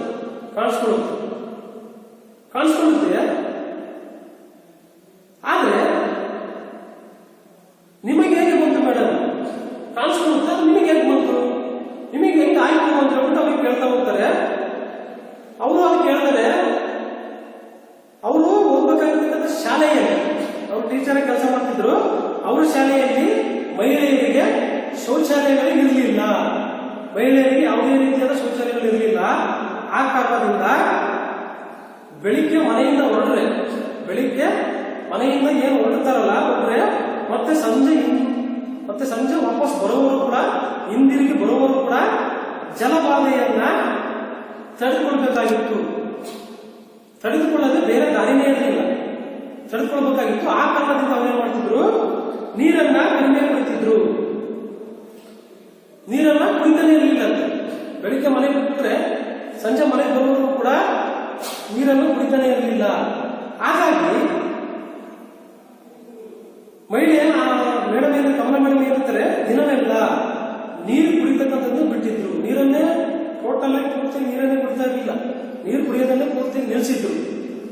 ಯಾಕಪ್ಪ ಅಂತಂದ್ರೆ ಹೆಣ್ಣು ಮಕ್ಕಳಿಗೆ, ಮಹಿಳೆಯರಿಗೆ ಅಲ್ಲಿ ಅವರು ಹೋಗ್ತಕ್ಕಂಥ ಶಾಲೆಯಲ್ಲಿ ಶೌಚಾಲಯಗಳು ಇರಲಿಲ್ಲ. ಆ ಕಾರಣದಿಂದ ದಿನವೆಲ್ಲ ಒಂದು ತುರ್ಕು ನೀರನ್ನು ಕೂಡ ಅವರು ಕುಡಿತಾ ಇರಲಿಲ್ಲ. ಹಿಂಗಿದ್ದಾಗ ಅವ್ರು ಹೇಳ್ತಾ ಹೋಗ್ತಾರೆ, ಒಂದು ದಿನ ಹಿಂಗೆ ಮಾಡ್ಕೊಂತ ಬಂದೆ. ಒಂದು ದಿನ ಏನಾಗ್ಬಿಟ್ಟು, ಹೆರಿಗೆ ನೋವು ಮೀರಿಸಿದ ನೋವಿನಿಂದ, ನೋಡ್ರಿ, ನಾವು ಅತಿ ಭಯಂಕರವಾಗಿರ್ತಕ್ಕಂಥ ನೋವು ಹೆರಿಗೆ ನೋವು ಅಂದ್ಬಿಟ್ಟು ಹೇಳ್ತಾ ಹೋಗ್ತೇವೆ. ಆ ಹೆರಿಗೆ ನೋವು ಕೂಡ ಮೀರಿಸಿರ್ತಕ್ಕಂಥ ಒಂದು ನೋವು ನನಗೆ ಬಂತು. ಅದು ತಡ್ಕೊಂಡು ಕೂಡ ಆಗಿರ್ಲಿಲ್ಲ. ಯಾಕಪ್ಪ ಅಂತ ಹೇಳಿದ್ರೆ ಅವ್ರಿಗೆ ಹೆರಿಗೆ ನೋವು ಹೆಂಗಿರುತ್ತೆ ಅಂತ ಹೇಳ್ಬಿಟ್ಟು ಮಹಿಳೆಯರು ಕಮಲ ಮೇಡಮ್. ಹಾಗಾಗಿ ಹೆರಿಗೆ ನೋವಿನಿಂದ ಭಯಂಕರವಾಗಿರ್ತಕ್ಕಂಥ ನೋವು ಅಂತಕ್ಕಂಥದ್ದು ಬಂತು. ಆ ನೋವನ್ನು ತಡ್ಕೊಳ್ಳೋದು ಕೂಡ ಆಗಿಲ್ಲ. ಪೂರ್ತಿಯಾಗಿ ಬಾಯಿ ಪಡ್ಕೊಂಡು ವೈದ್ಯರಲ್ಲಿ ಹೋಗಿ ತೋರಿಸಿದಾಗ ಅವರು ಎಲ್ಲಾ ಚೆಕ್ ಮಾಡ್ಬಿಟ್ಟು ಪರಿಶೀಲಿಸ್ಬಿಟ್ಟು ಹೇಳಿದ್ರು, ಮೂತ್ರಪಿಂಡದಲ್ಲಿ ಕಲ್ಲುಗಳಿರ್ತಕ್ಕಂಥದ್ದು ಖಚಿತವಾಯಿತು. ಮೂತ್ರಪಿಂಡದಲ್ಲಿ ಕಲ್ಲುಗಳಿರ್ತಕ್ಕಂಥದ್ದು ಕನ್ಫರ್ಮ್ ಆಯಿತು. ಅದನ್ನೆಲ್ಲವನ್ನು ತಿಳ್ಕೊಂಡ್ಬಿಟ್ಟು ಒಮ್ಮೆ ಅದರಿಂದ, ಅದು ಫಸ್ಟ್ ಟೈಮ್ ಆಗಿತ್ತು ನನಗೆ, ಪ್ರಥಮ ಬಾರಿಗೆ ಆಗಿತ್ತು. ಒಮ್ಮೆ ಅದರಿಂದ ಪಾರಾದ್ಮೇಲೆ ಅವಾಗ ಅದರಿಂದ ಟ್ರೀಟ್ಮೆಂಟ್ ತಗೊಂಡು ಶಸ್ತ್ರಚಿಕಿತ್ಸೆ ಮಾಡಿಕೊಂಡು ಅದರಿಂದ ಪಾರಾದ ನಂತರ ಇವತ್ತಿನವರೆಗೂ ಕೂಡ ವೈದ್ಯರ ಸಲಹೆಯಂತೆ ಯಥೇಚ್ಛವಾಗಿ ನೀರು ಕುಡಿತಾ ಇದ್ದೀನಿ. ನೀರು ಕುಡಿತಕ್ಕಂಥ ಅಭ್ಯಾಸವನ್ನ ಮಾಡ್ಕೊಂಡಿದ್ದೀನಿ. ವೈದ್ಯರು ಹೇಳಿರ್ತಕ್ಕಂಥ ಹಲವು ಆಹಾರಗಳಲ್ಲಿ ಬದಲಾವಣೆಗಳನ್ನ ಮಾಡ್ಕೊಂಡಿದ್ದೀನಿ. ಕಳೆದ 20 ವರ್ಷಗಳಿಂದ ಮತ್ತೆ ಅವರಿಗೆ, ಕಮಲಾ ಮೇಡಮ್ ಅವರಿಗೆ ಮೂತ್ರಪಿಂಡದಲ್ಲಿ ಕಲ್ಲು ಅಂತಕ್ಕಂಥದ್ದು ಕಾಣಿಸಿಲ್ಲ. 20 ವರ್ಷದಿಂದ ಆಗಿದೆ. ಒಂದ್ಸರಿ ವೈದ್ಯರಿಗೆ ಹೋಗಿ ತೋರಿಸಿದೆ, ಅದಕ್ಕೆ ಏನು ಟ್ರೀಟ್ಮೆಂಟ್ ತಗೊಂಡೆ, ಅದರಿಂದ ಗುಣವಾಯಿತು. ಗುಣ ಆಗಿದ ನಂತರ ಮತ್ತೆ ವೈದ್ಯರು ಹೇಳಿರ್ತಕ್ಕಂಥ ಕೆಲವು ಸಲಹೆಗಳನ್ನು ನನ್ನ ಜೀವನದಲ್ಲಿ ಅಳವಡಿಸ್ಕೊಂಡೆ. ಅವ್ರು ಏನೇನು ಹೇಳಿದ್ರು, ಹೆಚ್ಚಾಗಿ ನೀರು ಕುಡಿಬೇಕಂತ ಹೇಳಿದ್ರು. ಹೆಚ್ಚಾಗಿ ನೀರು ಕುಡಿತಾ ಇದ್ದೀನಿ. ಕೆಲವು ಆಹಾರ ಪದಾರ್ಥಗಳಲ್ಲಿ ಬದಲಾವಣೆ ಮಾಡ್ಕೊಂಡ್ರೆ ಅಂತ ಹೇಳಿದ್ರು. ಕೆಲವು ಆಹಾರ ಪದಾರ್ಥಗಳಲ್ಲಿ ಬದಲಾವಣೆ ಮಾಡಿಕೊಂಡೆ. ಅಲ್ಲಿಂದ ಇಂದಿನವರೆಗೂ ಕೂಡ ಮತ್ತೆ ನಮಗೆ ಮೂತ್ರಪಿಂಡದಲ್ಲಿ ಕಿಡ್ನಿ ಸ್ಟೋನ್ ಅಂತಕ್ಕಂಥದ್ದು, ಕಲ್ಲುಗಳು ಅಂತಕ್ಕಂಥದ್ದು ಕಾಣಿಸ್ಕೊಂಡಿಲ್ಲ. ನಾನು ಇವತ್ತಿನವರೆಗೂ ಪತ್ತೆ ಮಾಡ್ಕೊಳ್ತಾ ವೈದ್ಯರ ಸಲಹೆ ನನಗೆ ಆರಾಮಾಗಿದ್ದೀನಿ ಅಂತ ಹೇಳಿ ಕಮಲ ಮೇಡಮ್, ನೇಮಿ ಚಂದ್ರ ಅವರಿಗೆ ತಿಳಿಸ್ತಾ ಹೋಗುದು. ನೀವು ಗಮನಿಸಬಹುದು, ಕಿಡ್ನಿ ಸ್ಟೋನ್ ಒಂದ್ಸಲ ಏನಾದ್ರು ಆಯ್ತು ಅಂತ ಹೇಳಿದ್ರೆ ಪದೇ ಬರ್ತಾನೆ ಇರುತ್ತೆ. 1 ವರ್ಷನೋ 2 ವರ್ಷನೋ 3 ವರ್ಷನೋ 4 ವರ್ಷಕ್ಕೊಂದ್ಸಲ ಏನಾದ್ರೂ ಅದು ರಿಪೀಟ್ ಆಗ್ತಾ ಇರುತ್ತೆ, ಪದೇ ಬರ್ತಾನೆ ಇರುತ್ತೆ. ಯಾಕೆ ಬರುತ್ತೆ? ವೈದ್ಯರ ಸಲಹೆಗಳನ್ನ, ಪತ್ತೆಗಳನ್ನ ನಾವು ಚಾಚು ತಪ್ಪದೆ ಪಾರ್ಶ್ವದಲ್ಲಿ ವಿಫಲತೆಯನ್ನು ಹೊಂದಿರ್ತೀವಿ. ಮತ್ತೆ ಹಂಗಾಗಿ ಕಿಡ್ನಿ ಸ್ಟೋನ್ ಕಾಣಿಸ್ಕೊಳ್ಳುತ್ತೆ. ಹಾಗಾಗಿ ಒಂದ್ಸರಿ ಕಾಣಿಸ್ಕೊಂಡ ಕಿಡ್ನಿ ಸ್ಟೋನ್ ಮತ್ತೆ ಹೋಗ್ತಕ್ಕಂಥ ತುಂಬಾ ಕಷ್ಟ, ಪದೇ ಆಗ್ತಾನೆ ಇರುತ್ತೆ. ಹಾಗಾಗಿ ನೀವು ಕೂಡ ಆರೋಗ್ಯದ ದೃಷ್ಟಿಯಿಂದ ನಿಮ್ಮ ಆರೋಗ್ಯದ ಕಡೆ ಹೆಚ್ಚು ಗಮನ ಕೊಡ್ರಿ. ಯಥೇಚ್ಛವಾಗಿ ನೀರನ್ನು ಕುಡಿರಿ. ಕೆಲವು ಆಹಾರ ಪದಾರ್ಥಗಳನ್ನ ಎಷ್ಟು ಸೇವಿಸಬೇಕು ಅಷ್ಟೇ ಸೇವಿಸಬೇಕು. ಹಾಗಾಗಿ ತರಕಾರಿಗಳನ್ನ ಹೆಚ್ಚಾಗಿ ಸೇವಿಸ್ತಾ ಹೋದ್ರೆ, ಹೆಚ್ಚಾಗಿ ನೀರು ಕುಡಿತಾ ಹೋದ್ರೆ ಯಾವುದೇ ರೀತಿಯಾದ ರೋಗಗಳು ಅಂತಕ್ಕಂಥದ್ದು ಬರೋದಿಲ್ಲ. ಇವರು ಪತ್ತೆಯನ್ನು ಮಾಡಿಬಿಟ್ಟು 20 ವರ್ಷದಿಂದ ಇವರಿಗೆ ಏನಾಗಿದೆ, ಯಾವುದೇ ರೀತಿಯಾಗಿರ್ತಕ್ಕಂಥ ಮತ್ತೆ ಕಿಡ್ನಿ ಸ್ಟೋನ್ ಅಂತಕ್ಕಂಥದ್ದು ಬಂದಿಲ್ಲ.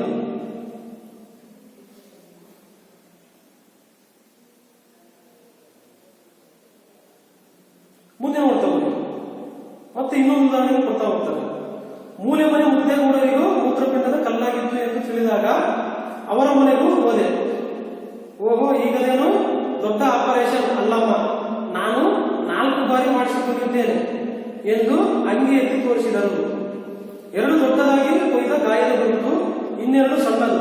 ಮೊದಲೆಲ್ಲ ಹೀಗೆ ಕತ್ತರಿಸುತ್ತಿದ್ದರು, ಈಗ ನೋಡಿ ಲೇಸರ್ ಬಂದು ತುಂಬಾ ಸುಲಭ ಹೇಳಿದರು. ಅಲ್ಲ, ಅಷ್ಟು ಬಾರಿ ಕಲ್ಲು ಫಾರ್ಮ್ ಆಯ್ತಾ ಕೇಳಿದೆ. ಅಯ್ಯೋ, ಒಮ್ಮೆ ಬಂದ ಮೇಲೆ ಆಗ್ತಾನೆ ಇರುತ್ತೆ, ಏನ್ ಮಾಡಕ್ಕಾಗುತ್ತೆ ಉದಾಸೀನದಿಂದ ಹೇಳಿದರು. ನೀರು ಕುಡಿದ್ರೆ ಹತೋಟಿಗೆ ಬರುತ್ತೆ ಅಂತಾನೆ ನಾನು ಹೇಳಿದೆ. ಅಯ್ಯೋ, ಅದೆಲ್ಲ ಪಥ್ಯ, ಯಾರು ಮಾಡಕ್ಕಾಗುತ್ತೆ, ಬಾಡು ತಿನ್ಬೇಡಿ, ಹಾಲಿನ ಪದಾರ್ಥಗಳನ್ನು ಜಾಸ್ತಿ ಸೇರಿಸಬೇಡಿ, ಸದಾ ನೀರು ಕುಡಿಯಿರಿ ಅಂತಾರೆ, ಅದೆಲ್ಲ ಆಗುವ ಮಾತಲ್ಲ ಬಿಡಿ ಎಂದು ತಲೆ ಕೊಡಗಿದರು. ಹಿಂದಿರುಗಿ ಬಂದು ಕೀರ್ತಿಗೆ ಹೇಳಿದೆ, ನೋಡು ನಿನ್ನ ಎದುರು 2 ಆಯ್ಕೆಗಳಿವೆ, ಏನು ಮಾಡದೆ ಮುದ್ದೇಗೌಡರ ತರಹ 2 ವರ್ಷಕ್ಕೆ ಆಪರೇಷನ್ ಮಾಡಿಸಿಕೊಳ್ಳುವುದು, ಇಲ್ಲ ಕಮಲಮ್ಮ ಮೇಡಮ್ ತರಹ ಇನ್ನು ಮೇಲೆ ಚೆನ್ನಾಗಿ ನೀರು ಕುಡಿಯುವುದು, ಒಳಗುತ್ತ ಪಂಜಾಬಿ ರೋಡದಲ್ಲಿ ಹಾಲು ಕುಡಿಯೋದು ಕಡಿಮೆ ಮಾಡು. 8 ಮಿಲಿಮೀಟರ್ ಕಲ್ಲು ಈಗ ಕರಗೋದು ಕಷ್ಟ, ಆದರೆ ಇದೇ ಮೊದಲ ಮತ್ತು ಕೊನೆಯ ಆಪರೇಷನ್ ಆಗಬೇಕು. ಈಗಿಂದ ನೀರು ಕುಡಿಯೋಕೆ ಶುರು ಮಾಡೋಣ, ಎಳೆನೀರು ತರ್ತೀನಿ ಎಂದು ಹೊರಟೆ. ಅದೆಲ್ಲ ಆಮೇಲೆ ಆರಂಭಿಸೋಣ, ಈಗ ಕುಡಿ ತತ್ಕ್ಷಣ ಕಲ್ಲೇನು ಕರಗೋಲ್ಲ. ಬೇಸರದಿಂದ ಕೀರ್ತಿ ಹೇಳಿದರು. ಕರಗದೇ ಇರಬಹುದು, ಈಗಿನಿಂದಲೇ ಅಭ್ಯಾಸ ಮಾಡಿಕೊ, ಗದರಿದೆ. ಕೊಳದಪ್ಪಲ್ಲಿ ನೀರು ತಂದು ಇಟ್ಟೆ, ಎಳೆನೀರು ಬಾರ್ಲಿ ವಾಟರ್ ಸುರಿದೆ. 2 ದಿನ ನೀರು ಕುಡಿದು ನೀರಿನಲ್ಲಿ ಕೀರ್ತಿ ತೇಲಿ ಮುಳುಗಿದ್ದರು. ಆಪರೇಷನ್ ದಿನ ಬಂತು, ಆಸ್ಪತ್ರೆಗೆ ಅಡ್ಮಿಟ್ ಆದದ್ದಾಯಿತು. ಇನ್ನೇನು ಆಪರೇಷನ್ ಥಿಯೇಟರ್ಗೆ ಕರೆದೊಯ್ಯಬೇಕು. ಕಲ್ಲು ಇರುವ ಸ್ಥಳವೇನಾದರೂ ಸರಿಸಿದರೆ ತಿಳಿಯಲು ಸೋನೋಗ್ರಫಿ ರೂಮಿಗೆ ಕರೆದೊಯ್ದರು. ಹುಡುಕಿದರು, ಎಲ್ಲಿ ಮೂತ್ರಪಿಂಡದ ಕಲ್ಲು ಕಾಣಲೇ ಇಲ್ಲ. 2 ದಿನದಲ್ಲಿ ಒಗೆದು ಸುರಿದು ಕುಡಿದ ನೀರಿನಲ್ಲೆಲ್ಲೋ ಕರಗಿ ಹೋಗಿತ್ತು. ಅಂದಿನಿಂದ ನೀರಿನ ಮಹಿಮೆ, ನನ್ನ ಸಲಹೆಯ ಮಹಿಮೆ ಅರಿತ ಪತಿ ನೀರು ಕುಡಿದು ಇಲ್ಲಿಯವರೆಗೂ ಮತ್ತೆ ಹೊಟ್ಟೆನೋ ಬಂದಿಲ್ಲ. ಆಯ್ಕೆ ನಮ್ಮ ಕೈಯಲ್ಲಿದೆ. ಒಂದು ಉದಾಹರಣೆಯನ್ನು ಗಮನಿಸಿದೆ ಕಮಲ ಮೇಡಮ್. 2ನೇ ಉದಾಹರಣೆಯನ್ನು ಕೊಡ್ತಾ ಹೋಗ್ತಾರೆ. ಮತ್ತೆ ಯಾರಿಗೆ ಕಲ್ಲು ಆಗಿತ್ತು, ಕಿಡ್ನಿ ಸ್ಟೋನ್ ಆಗಿತ್ತು ಅಂತ ಹೇಳ್ಬಿಟ್ಟು ಕೇಳ್ಪಟ್ಟಾಗ ಮೂಲೆ ಮನೆ ಮುದ್ದೇಗೌಡರಿಗೆ ಆಗಿತ್ತು ಅಂತ ಹೇಳ್ಬಿಟ್ಟು ಅವರಿಗೆ ಗೊತ್ತಾಗುತ್ತೆ. ಅವ್ರ ಮನೆಗೆ ಕೂಡ ಭೇಟಿ ಕೊಡ್ತಾರೆ. ಭೇಟಿ ಕೊಟ್ಬಿಟ್ಟು ಯಾವ ರೀತಿ ಕಿಡ್ನಿ ಸ್ಟೋನ್ ಆಯಿತು, ಯಾಕಾಯ್ತು ಅಂತ ಕೇಳಿದಾಗ ಅವ್ರು ಹೇಳ್ತಾರೆ, ಓಹೋ, ಈಗ ಅದೇನು ದೊಡ್ಡ ಆಪರೇಷನ್ ಅಲ್ಲ ಬಿಡಮ್ಮ, ಅದೇನು ಭಾರಿ ದೊಡ್ಡ ಆಪರೇಷನ್ ಅಲ್ಲ, ಮಾಮೂಲಿ ಮೈಯರ್ ಆಪರೇಷನ್, ತುಂಬಾ ಚಿಕ್ಕ ಆಪರೇಷನ್. ನಾನಾಗ್ಲೇ 4 ಬಾರಿ ಕಿಡ್ನಿ ಸ್ಟೋನ್ ಆಪರೇಷನ್ ಮಾಡಿಸ್ಕೊಂಡಿದ್ದೀನಿ ಅಂತ ಹೇಳ್ಬಿಟ್ಟು ಅವ್ರು ಹಾಕಿರ್ತಕ್ಕ ತಂಗಿಯನ್ನ ಎದ್ಬಿಟ್ಟು ಆಪರೇಷನ್ ಆಗಿರ್ತಕ್ಕಂಥ ಜಾಗವನ್ನ ತೋರಿಸ್ತಾರೆ. 2 ದೊಡ್ಡದಾಗಿರ್ತಕ್ಕಂಥ ಗಾಯಗಳಿತ್ತು. 2 ಸಲ ದೊಡ್ಡದಾಗಿ ಕೊಯ್ದಿದ್ರು, ಆ ಕಲ್ಲುಗಳನ್ನು ತೆಗೆಯೋದಕ್ಕೆ ದೊಡ್ಡದಾಗಿ ಕೊಯ್ದಿದ್ರು. ಆಮೇಲೆ ಇನ್ನೆರಡು ಸಣ್ಣದು ಲೇಸರ್ ಟ್ರೀಟ್ಮೆಂಟ್, ತುಂಬಾ ಚಿಕ್ಕದಾಗಿ ಲೇಸರ್ ಟ್ರೀಟ್ಮೆಂಟ್ ಅನ್ನು ಕೊಟ್ಟಿದ್ರು. ತುಂಬಾ ಸುಲಭವಾಗಿತ್ತು. ಈ ರೀತಿಯಾಗಿ ಹೇಳಿದ್ರು. ಮೊದಲು ಉದ್ದದಾಗ ಕೊಯ್ತಿದ್ರು, ಈಗ ಲೇಸರ್ ಬಂದಲ್ಲಿ ಚಿಕ್ಕ ಕೊಯ್ತಿದ್ದಾರೆ. ಅದೇನು ಭಾರಿ ದೊಡ್ಡ ಕಾಯಿಲೆ ಅಲ್ಲ, ಚಿಕ್ಕ ಆಪರೇಷನ್ ಮಾಡ್ತಾರೆ, ಹಾಗಾಗಿ ನಾನು 4 ಸಾರಿ ಮಾಡಿಸ್ಕೊಂಡಿದ್ದೀನಿ ಅಂತ ಹೇಳ್ಬಿಟ್ಟು ಹೇಳಿದ್ರು. ಅವಾಗ ಇವರು ಲೇಖಕರು ಕೇಳ್ತಾರೆ, ಅಲ್ಲ ಅಷ್ಟು ಬಾರಿ ಕಲ್ಲು ಫಾರ್ಮ್ ಆಯ್ತಾ ನಿಮಗೆ, ಅಷ್ಟೊಂದು ಬಾರಿ ಕಲ್ಲು ಫಾರ್ಮ್ ಆಗುತ್ತೆ ನಿಮಗೆ, ಫಾರ್ಮ್ ಆಯ್ತಾ? ಮತ್ತದಕ್ಕೆ ಅವರು ಉತ್ತರ ಹೇಳ್ತಾರೆ ದೇಗುಡ್ರು, ಅಲ್ಲ ಅಯ್ಯೋ, ಒಮ್ಮೆ ಬಂದ್ಮೇಲೆ ಆಗ್ತಾನೆ ಇರುತ್ತೆ. ಒಮ್ಮೆ ಬಂದು ಅಂತ ತಿಳ್ಕೊಳ್ರಿ, ಈಗ ಒಮ್ಮೆ ಬಂದು ಅಂತ ತಿಳ್ಕೊಳ್ರಿ, ಅದು ಆಗ್ತಾನೆ ಇರುತ್ತೆ, ಏನು ಮಾಡೋಕ್ಕಾಗಲ್ಲ. ಒಮ್ಮೆ ಬಂದ್ಮೇಲೆ ಆಗ್ತಾನೆ ಇರುತ್ತೆ, ಪದೇ ಬರ್ತಾನೆ ಇರುತ್ತೆ, ಏನು ಮಾಡೋಕ್ಕಾಗಲ್ಲ. ಉದಾಸೀನದಿಂದ ಏನು ಮಾಡೋಕ್ಕಾಗಲ್ಲ, ಆಗ್ತಾನೆ ಇರುತ್ತೆ, ಏನು ಮಾಡೋಕ್ಕಾಗುತ್ತೆ, ಪದೇ ಬರ್ತಾನೆ ಇರುತ್ತೆ ಅಂತ ಹೇಳ್ಬಿಟ್ಟು ಉದಾಸೀನದಿಂದ ಹೇಳಿದ್ರು. ಅವ್ರಿಗೆ ಇಂಟ್ರೆಸ್ಟ್ ಇರಲಿಲ್ಲ. ಮತ್ತೆ ಲೇಖಕರು ಕೇಳ್ತಾರೆ, ನೀರು ಕುಡಿದ್ರೆ ಅದರೊಳಗೆ ಬರುತ್ತೆ ಅಂತಾರೆ, ನೀರು ಕುಡಿದ್ರೆ ಅದರೊಳಗೆ ಬರುತ್ತೆ ಅಂತ ಹೇಳ್ತಾರಲ್ಲ, ನೀರು ಕುಡಿದ್ರೆ ಅದರೊಳಗೆ ಬರುತ್ತೆ ಅಂತ ಹೇಳ್ತಾರಲ್ಲ ಅಂತ ಹೇಳಿ ಕೇಳಿದಾಗ, ಅಯ್ಯೋ ಅದೆಲ್ಲ ಪತ್ತೆ ಯಾರು ಮಾಡಕ್ಕಾಗುತ್ತೆ, ಅದೆಲ್ಲ ಪತ್ತೆ ಅನ್ನ ಯಾರು ಮಾಡಕ್ಕಾಗುತ್ತೆ ಹೇಳು, ದಿನನಿತ್ಯನ ಮಾಡ್ಬೇಕು, ಯಾರು ಮಾಡಕ್ಕಾಗುತ್ತೆ ಪಥ್ಯ? ಬಾಡು ತಿನ್ಬೇಡ ಅಂತಾರೆ. ಬಾಡು ಅಂತ ಹೇಳಿದ್ರೆ ಮಾಂಸವನ್ನು ತಿನ್ಬೇಡ ಅಂತ ಹೇಳ್ತಾರೆ. ಹಾಲಿನ ಪದಾರ್ಥಗಳನ್ನ ಜಾಸ್ತಿ ಸೇರಿಸಬೇಡ ಅಂತ ಹೇಳ್ತಾರೆ. ಸೇವಿಸಬೇಡ ಅಂತ ಹೇಳ್ತಾರೆ. ಎಲ್ಲಿ ಮಾಡಕ್ಕಾಗುತ್ತೆ? ಅವೆಲ್ಲ ಎಲ್ಲಿ ಮಾಡಕ್ಕಾಗುತ್ತೆ? ಮಾಡಕ್ಕಾಗುತ್ತೆ ನಮ್ಮಿಂದ? ಆಗಲ್ಲ. ಆಗಲ್ಲ. ಹಾಗಾಗಿ ಸದಾ ನೀರು ಕುಡಿತಾನೆ ಇರ್ಲಿ ಅಂತ ಹೇಳ್ಬಿಟ್ಟು ವೈದ್ಯರು ಹೇಳ್ತಾರೆ. ಸದಾ ನೀರು ಕುಡಿತಾನೆ ಇರ್ಬೇಕು ಅಂತ ಹೇಳ್ತಾರೆ. ಅದೆಲ್ಲ ಆಗ ಮಾಡ್ತಾರೆ. ನಮ್ಮ ಕೈಯಲ್ಲಿ ಆಗಲ್ಲ ಮಾಡಕ್ಕೆ, ಬಿಡಿ ಅಂತ ಹೇಳ್ಬಿಟ್ಟು ಮುದ್ದೆಗಳು ಹೇಳಿದ್ರು. ಏನು ತಲೆ ಕೊಡ್ಬಿಟ್ರು, ನಮ್ಮ ಕೈಲಿ ಆಗಲ್ಲ ಬಿಡ್ರಿ, ಡಾಕ್ಟರ್ ಹೇಳಿದ್ದೆಲ್ಲ ಪತ್ತೆಲ್ಲ ನಮ್ಮ ಕೈ ಮಾಡಕ್ಕಾಗೋದಿಲ್ಲ, ಅದೆಲ್ಲ ಬಿಟ್ಬಿಡ್ರಿ ಅಂತ ಹೇಳ್ಬಿಟ್ಟು ತಲೆ ಕೊಡಗೇ ಬಿಟ್ರು. ಅಲ್ಲಿಂದ ಏನ್ ಮಾಡ್ತಾರೆ ಅವರು, ಲೇಖಕಿಯವರು ಅಲ್ಲಿಂದ ಹಿಂತಿರುಗ್ಬಿಟ್ಟು ಸೀದಾ ಮನೆಗೆ ಬರ್ತಾರೆ. ಮನೆಗೆ ಬಂದ್ಬಿಟ್ಟು ಅವ್ರ ಗಂಡ ಕೀರ್ತಿ ಹೇಳ್ತಾರೆ. ಅವರು ಏನಾದ್ರು 2 ಆಯ್ಕೆಗಳಿವೆ, ನಿನ್ನ ಎದುರುಗಡೆ 2 ರೀತಿಯ ಆಯ್ಕೆಗಳಿವೆ. 2 ಆಯ್ಕೆಗಳನ್ನು ಅವ್ರು ಹೇಳ್ತಾರೆ. ಏನು ಮಾಡಿದ್ರೆ ಮುದ್ದೆ ಮಾಡಿರ್ತಾರ, ನೀನೇನು ಮಾಡಿದ್ರೆ ಮುದ್ದೆ ಮಾಡಿರ್ತಾರ. 2 ವರ್ಷಕ್ಕೂ ಕೂಡ ಆಪರೇಷನ್ ಮಾಡಿಸ್ಕೋಬೇಕು. ನೀನೇನು ಮಾಡಂಗಿಲ್ಲ, ಪತ್ತೆ ಮಾಡಂಗಿಲ್ಲ, ಮತ್ತೊಂದು ಮಾಡಂಗಿಲ್ಲ, ಮುದ್ದೆ ಮಾಡಿರ್ತಾರೆ ಇಲ್ಲೇ ಮೂಲೆ ಮನೆಯಲ್ಲಿ. ಅವ್ರ ತರ 2 ವರ್ಷಕ್ಕೂ ಕೂಡ ಆಪರೇಷನ್ ಮಾಡಿಸ್ಕೋಬೇಕಾಗುತ್ತೆ. ಇದು ಮೊದಲನೇ ಆಯ್ಕೆ ನಿಮಗೆ. ಮತ್ತೆ ಇನ್ನೊಬ್ರು ಇದ್ದಾರೆ ಕಮಲ ಮೇಡಮ್ ಅಂತೇಳಿ. ಆ ಕಮಲ ಮೇಡಮ್ ತರಹ ಇನ್ನು ಮೇಲೆ ಹೆಚ್ಚಾಗಿ ನೀರು ಕುಡಿಯೋದನ್ನ ರೂಢಿ ಮಾಡ್ಕೋ. ಮೊಳಗುತ್ತ ಪಂಜಾಬಿ ರೋಗದಲ್ಲಿ, ಉದ್ದ ಆಗಿರ್ತಕ್ಕಂಥ ಪಂಜಾಬಿ ರೋಗದಲ್ಲಿ ಹಾಲು ಕುಡಿಯೋದು ಕಡಿಮೆ ಮಾಡು. 8 ಮಿಲಿಮೀಟರ್ ಇರ್ತಕ್ಕಂಥ ಕಲ್ಲು ಕರಗೋದು ತುಂಬಾ ಕಷ್ಟ, ಗೊತ್ತು ನನಗೂ ಕೂಡ. ಕರಗಲ್ಲ, 8 ಮಿಲಿಮೀಟರ್ ಇರ್ತಕ್ಕಂಥ ಕಲ್ಲು ಕರಗಲ್ಲ. 1 ಮಿಲಿಮೀಟರ್, 2, 3, 4, 5 ಈ ತರ ಇದ್ರೆ ಮಾತ್ರ ಅದನ್ನ ಔಷಧಿನ ಕರೆಸ್ತಾರೆ. ತುಂಬಾ 7, 8, 9, 10 ಮಿಲಿಮೀಟರ್ ಇದ್ರೆ ಅದು ಆಪ್ಷನ್ ಮಾಡಲೇಬೇಕು. ಯಾವ ಕೂಡ ಕಲ್ಲನ್ನು ಕರೆಸೋದಕ್ಕೆ ಆಗಲ್ಲ. ಈಗ ತುಂಬಾ ಇನ್ನೂ ಟೆಕ್ನಾಲಜಿ ಡೆವಲಪ್ ಆಗಿರೋದ್ರಿಂದ ಅದನ್ನೇನೋ ಕಂಪ್ಯೂಟರ್ ನೋಡಿ ಶೂಟ್ ಮಾಡ್ತಾರೆ ಅಂತಕ್ಕಂಥದ್ದು ಕೂಡ ಇದೆ. ತುಂಬಾ ಚಿಕ್ಕದಾದ್ರೆ ಅದು ಕೂಡ ದೊಡ್ಡದಾದ್ರೆ ಅದನ್ನು ಕೂಡ ಮಾಡಕ್ ಬರಲ್ಲ. ಇದು ನಮ್ಮ ನೆನಪಲ್ಲಿ ಇರಲಿ. ಈ ರೀತಿ ಇರುತ್ತೆ. 8 ಮಿಲಿಮೀಟರ್ ಕಲ್ಯಾಣಿಗೆ ಕಲ್ಲೋದು ಕಷ್ಟ. ಆದ್ರೆ ಇದೇ ಮೊದಲು ಮತ್ತು ಇದೇ ಕೊನೆ ಆಪರೇಷನ್ ಆಗ್ಬೇಕು ನಿನಗೆ. ಅದೇ ಕೊನೆಯದಾಗಿರ್ಬೇಕು. ಇದು ಮೊದಲನೇ ಆಪರೇಷನ್ ಆಗಿರ್ಬೇಕು, ಇದು ಕೊನೆಯದಾಗಿರ್ಬೇಕು. ಮತ್ತೆ 2 ವರ್ಷಕ್ಕೊಂದ್ಸರಿ 3 ವರ್ಷಕ್ಕೊಂದ್ಸರಿ ನೀನು ಪತ್ತೆ ಮಾಡ್ದಂಗಿರೋದು, ಮತ್ತೆ ಕಲ್ಲು ಮಾಡೋದು, ಮತ್ತೆ ಅಗಲ ಆಪರೇಷನ್ ಮಾಡಿಸೋದು ಇವೆಲ್ಲ ಆಗ್ಬಾರ್ದು. ಇದನ್ನ ನಾನು ನಿಮ್ಗೆ ಹೇಳ್ತಾ ಇದ್ದೀನಿ ಅಂತ ಹೇಳ್ಬಿಟ್ಟು ಲೇಖಕರು ತನ್ನ ಗಂಡನಿಗೆ ಹೇಳ್ತಾ ಇದ್ದಾರೆ. ಈಗಿನ ನೀರು ಕುಡಿಯೋಕೆ ಶುರು ಮಾಡೋಣ, ಈಗಿನ ನೀರು ಕುಡಿಯೋಕೆ ಶುರು ಮಾಡು, ಎಳ್ನೀರು ತರ್ತೀನಿ ಅಂತ ಹೇಳ್ಬಿಟ್ಟು ಹೊರಟೆ. ಅಂದ್ರೆ ಎಳ್ನೀರು ತರೋದಕ್ಕೆ ಅವರು ಹೊರಟರು. ಅವಾಗ ಅವರು ಕೀರ್ತಿ ಅವರು ಹೇಳ್ತಾರೆ, ಅದೆಲ್ಲ ಆಮೇಲೆ ಆರಂಭಿಸೋಣ. ಈ ಕುಡಿದ ತಕ್ಷಣ ಅದೆಲ್ಲ ಆಮೇಲೆ ಮಾಡಿದ್ರೆ ಇಟ್ಬಿಡು. ಈಗ ಕುಡಿದ ತಕ್ಷಣ ಕಲ್ಲೇನು ಕರಗೋದಿಲ್ಲ, ಬೇಸರದಿಂದ ಹೇಳೋದು ಕೀರ್ತಿ.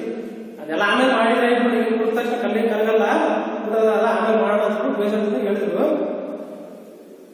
ಅವಾಗ ಮತ್ತೆ ಲೇಖಕರು ಹೇಳ್ತಾರೆ, ಕಲ್ಲು ಕರಗದೇ ಇರ್ಬೋದು, ಈಗಿನಿಂದಲೇ ನೀನು ಅಭ್ಯಾಸ ಮಾಡ್ಕೋ. ಈಗಿನಿಂದಲೇ, ಇವತ್ತು ನಾಳೆ ನಾಡಿದ್ದು ಬೇಡ, ಈ ಕ್ಷಣದಿಂದಲೇ ನೀನು ಅಭ್ಯಾಸ ಮಾಡ್ಕೋ ಅಂತ ಹೇಳ್ಬಿಟ್ಟು ಗದರಿಸ್ತಾರೆ. ಗಂಡನಿಗೆ, ತನ್ನ ಪತಿಗೆ ಜೋರಾಗಿ ಗದರಿಸ್ತಾರೆ. ಕೊಳದಪ್ಪಲ್ಲಿ ನೀರು ತಂದು ಇಟ್ಟೆ. ಒಂದು ಸಣ್ಣ ಕೊಳಗೆ ಇರ್ತಾರೆ, ಕೊಳಗ ತಂದಿರುತ್ತೆ, ಚೆಂಬಿನ ಸ್ವಲ್ಪ ದೊಡ್ಡದು. ಕೊಳದಪ್ಪಲ್ಲಿ ನೀರಿನಲ್ಲಿ ತಂದು ಅವನು ಇಟ್ಟು ಎಳ್ನೀರು ಬಾರ್ಲಿ ವಾಟರ್ ಸುರಿದೆ. ಎಳ್ನೀರು ತಂದಿದ್ದಾರೆ, ಅದ್ರ ಜೊತೆಗೆ ಬಾರ್ಲಿ ವಾಟರ್ ಅಂತ ಬರುತ್ತೆ. ಈ ಕಿಡ್ನಿ ಸ್ಟೋನ್ ಆದಾಗ ಬಾರ್ಲಿ ವಾಟರ್ ಅನ್ನ ಕುಡಿಯೋದಕ್ಕೆ ಹೇಳ್ತಾರೆ. ಆ ಬಾರ್ಲಿ ಅಂತ ಹೇಳ್ಬಿಟ್ಟು ಒಂದು ಧಾನ್ಯ ಬರುತ್ತೆ, ತುಂಬಾ ಹಳೆ ಕಾಲದಲ್ಲಿ ಅದನ್ನ ಉಪಯೋಗ ಮಾಡ್ತಿದ್ರು. ಅದರಿಂದ ಈ ವಾಟರ್ ಅಂತ ತೆಗೆದಿರ್ತಕ್ಕಂಥದ್ದು, ಅದನ್ನ ಕುದಿಸಿ ಏನೋ ವಾಟರ್ ಅಂತ ತೆಗೆದಿರ್ತಾರೆ. ಅದಕ್ಕೆ ನಾವು ಬಾರ್ಲಿ ವಾಟರ್ ಅಂತ ಕರಿತಾ ಹೋಗ್ತೀವಿ. ಮಾರ್ಕೆಟ್ ಅಲ್ಲಿ ಸಿಗುತ್ತೆ. ಅದಕ್ಕೆ 10 ಲೀಟರ್ಗೆ 1 ಲೀಟರ್ಗೆ 35 ರೂಪಾಯಿ 40 ರೂಪಾಯಿ ಏನೋ ಪ್ರೈಸ್ ಇರ್ಬೋದು. ಅದು 60-70 ರೂಪಾಯಿವರೆಗೂ 1 ಲೀಟರ್ಗೆ 10 ಲೀಟರ್ಗೆ ಇರುತ್ತೆ ಪ್ರೈಸ್. ಆ ಬಾರ್ಲಿ ವಾಟರ್ ತಂದಿದ್ದಾರೆ. ಆ ಬಾರ್ಲಿ ವಾಟರ್ ಅದನ್ನ ಸೇವಿಸಿದ್ರೆ ಕಲ್ಲು ಕರಗುತ್ತೆ ಅಂತ ಹೇಳ್ತಾ ಹೋಗ್ತಾರೆ. ವೈದ್ಯರು ಕೂಡ ಇದನ್ನು ಸೂಚಿಸ್ತಾರೆ. ಸೊ ಅಂತ ವಾಟರ್ ಅನ್ನು ತಂದಿದ್ರು, ಎಣ್ಣೆ ಜೊತೆಗೆ ವಾಟರ್. ಆ ವಾಟರ್ ಕೂಡ ಸುರಿದ್ರು. 2 ದಿನ ನೀರು ಕುಡಿದು ನೀರಿನಲ್ಲಿ ಕೀರ್ತಿ ಸಿಹಿಯಾಗಿ ಹೋಗಿದ್ದರು. 2 ದಿನ ಆಪರೇಷನ್ಗೆ.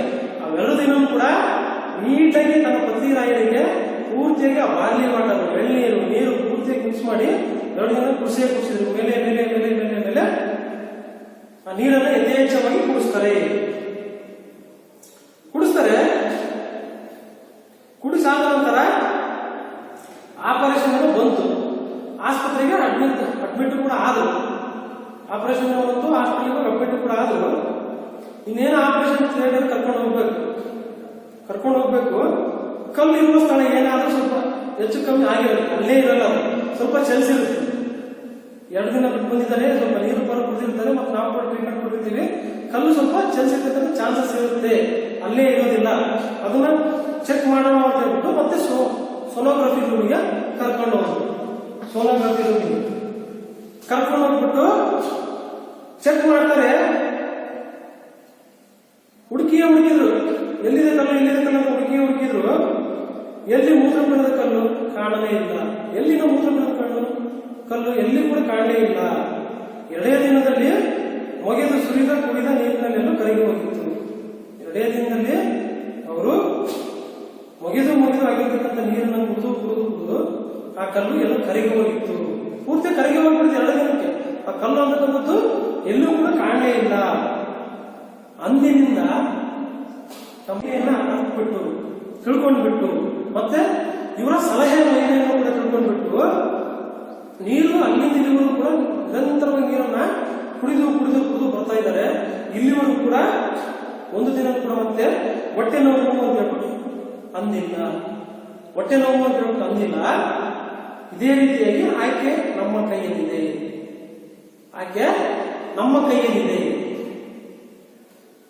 ನೋಡ್ರಿ ಎಷ್ಟು ನೀಟಾಗಿ ಹೇಳ್ತಾ ಹೋಗ್ತಾರೆ. ಆಯ್ಕೆಗಳು ಅಂತಕ್ಕಂಥದ್ದು ನಮ್ಮ ಕೈಯಲ್ಲೇ ಇರ್ತಾ ಹೋಗುತ್ತೆ. ಅವುಗಳನ್ನ ನಾವೇ ಆಯ್ಕೆಗಳನ್ನ ಯಾವ್ದು ಆಯ್ಕೆ ಸರಿಯಾಗಿದೆ, ಯಾವ್ದು ತಪ್ಪಾಗಿದೆ, ಯಾವ್ದು ಮಾಡಕ್ಕಾಗುತ್ತೆ, ಯಾವ್ದು ಮಾಡಕ್ಕಾಗಲ್ಲ, ಈ ರೀತಿಯಾಗಿರ್ತಕ್ಕಂಥ ಆಯ್ಕೆಗಳನ್ನ ನಾವು ಚೂಸ್ ಮಾಡಿಕೊಂಡು ಸೆಲೆಕ್ಟ್ ಮಾಡಿಕೊಂಡು ಒಂದು ಸಲ ಆಯ್ಕೆಗಳನ್ನು ಸೆಲೆಕ್ಟ್ ಮಾಡ್ಕೊಂಡು ಆದ್ಮೇಲೆ ಅದಕ್ಕೆ ನಿರಂತರವಾಗಿರ್ತಕ್ಕಂಥ ಪ್ರಯತ್ನವನ್ನ ಕಷ್ಟವನ್ನ ಪಡ್ತಾ ಹೋದಾಗ ಮಾತ್ರ, ನಿರಂತರವಾಗಿರ್ತಕ್ಕಂಥ ಪ್ರಯತ್ನವನ್ನು ಹಾಕಿದಾಗ ಮಾತ್ರ ಅದರಿಂದ ಒಂದು ಅದ್ಭುತವಾಗಿರ್ತಕ್ಕಂಥ ಯಶಸ್ಸು ಅಂತಕ್ಕಂಥದ್ದು ನಮಗೆ ಸಿಗುತ್ತೆ.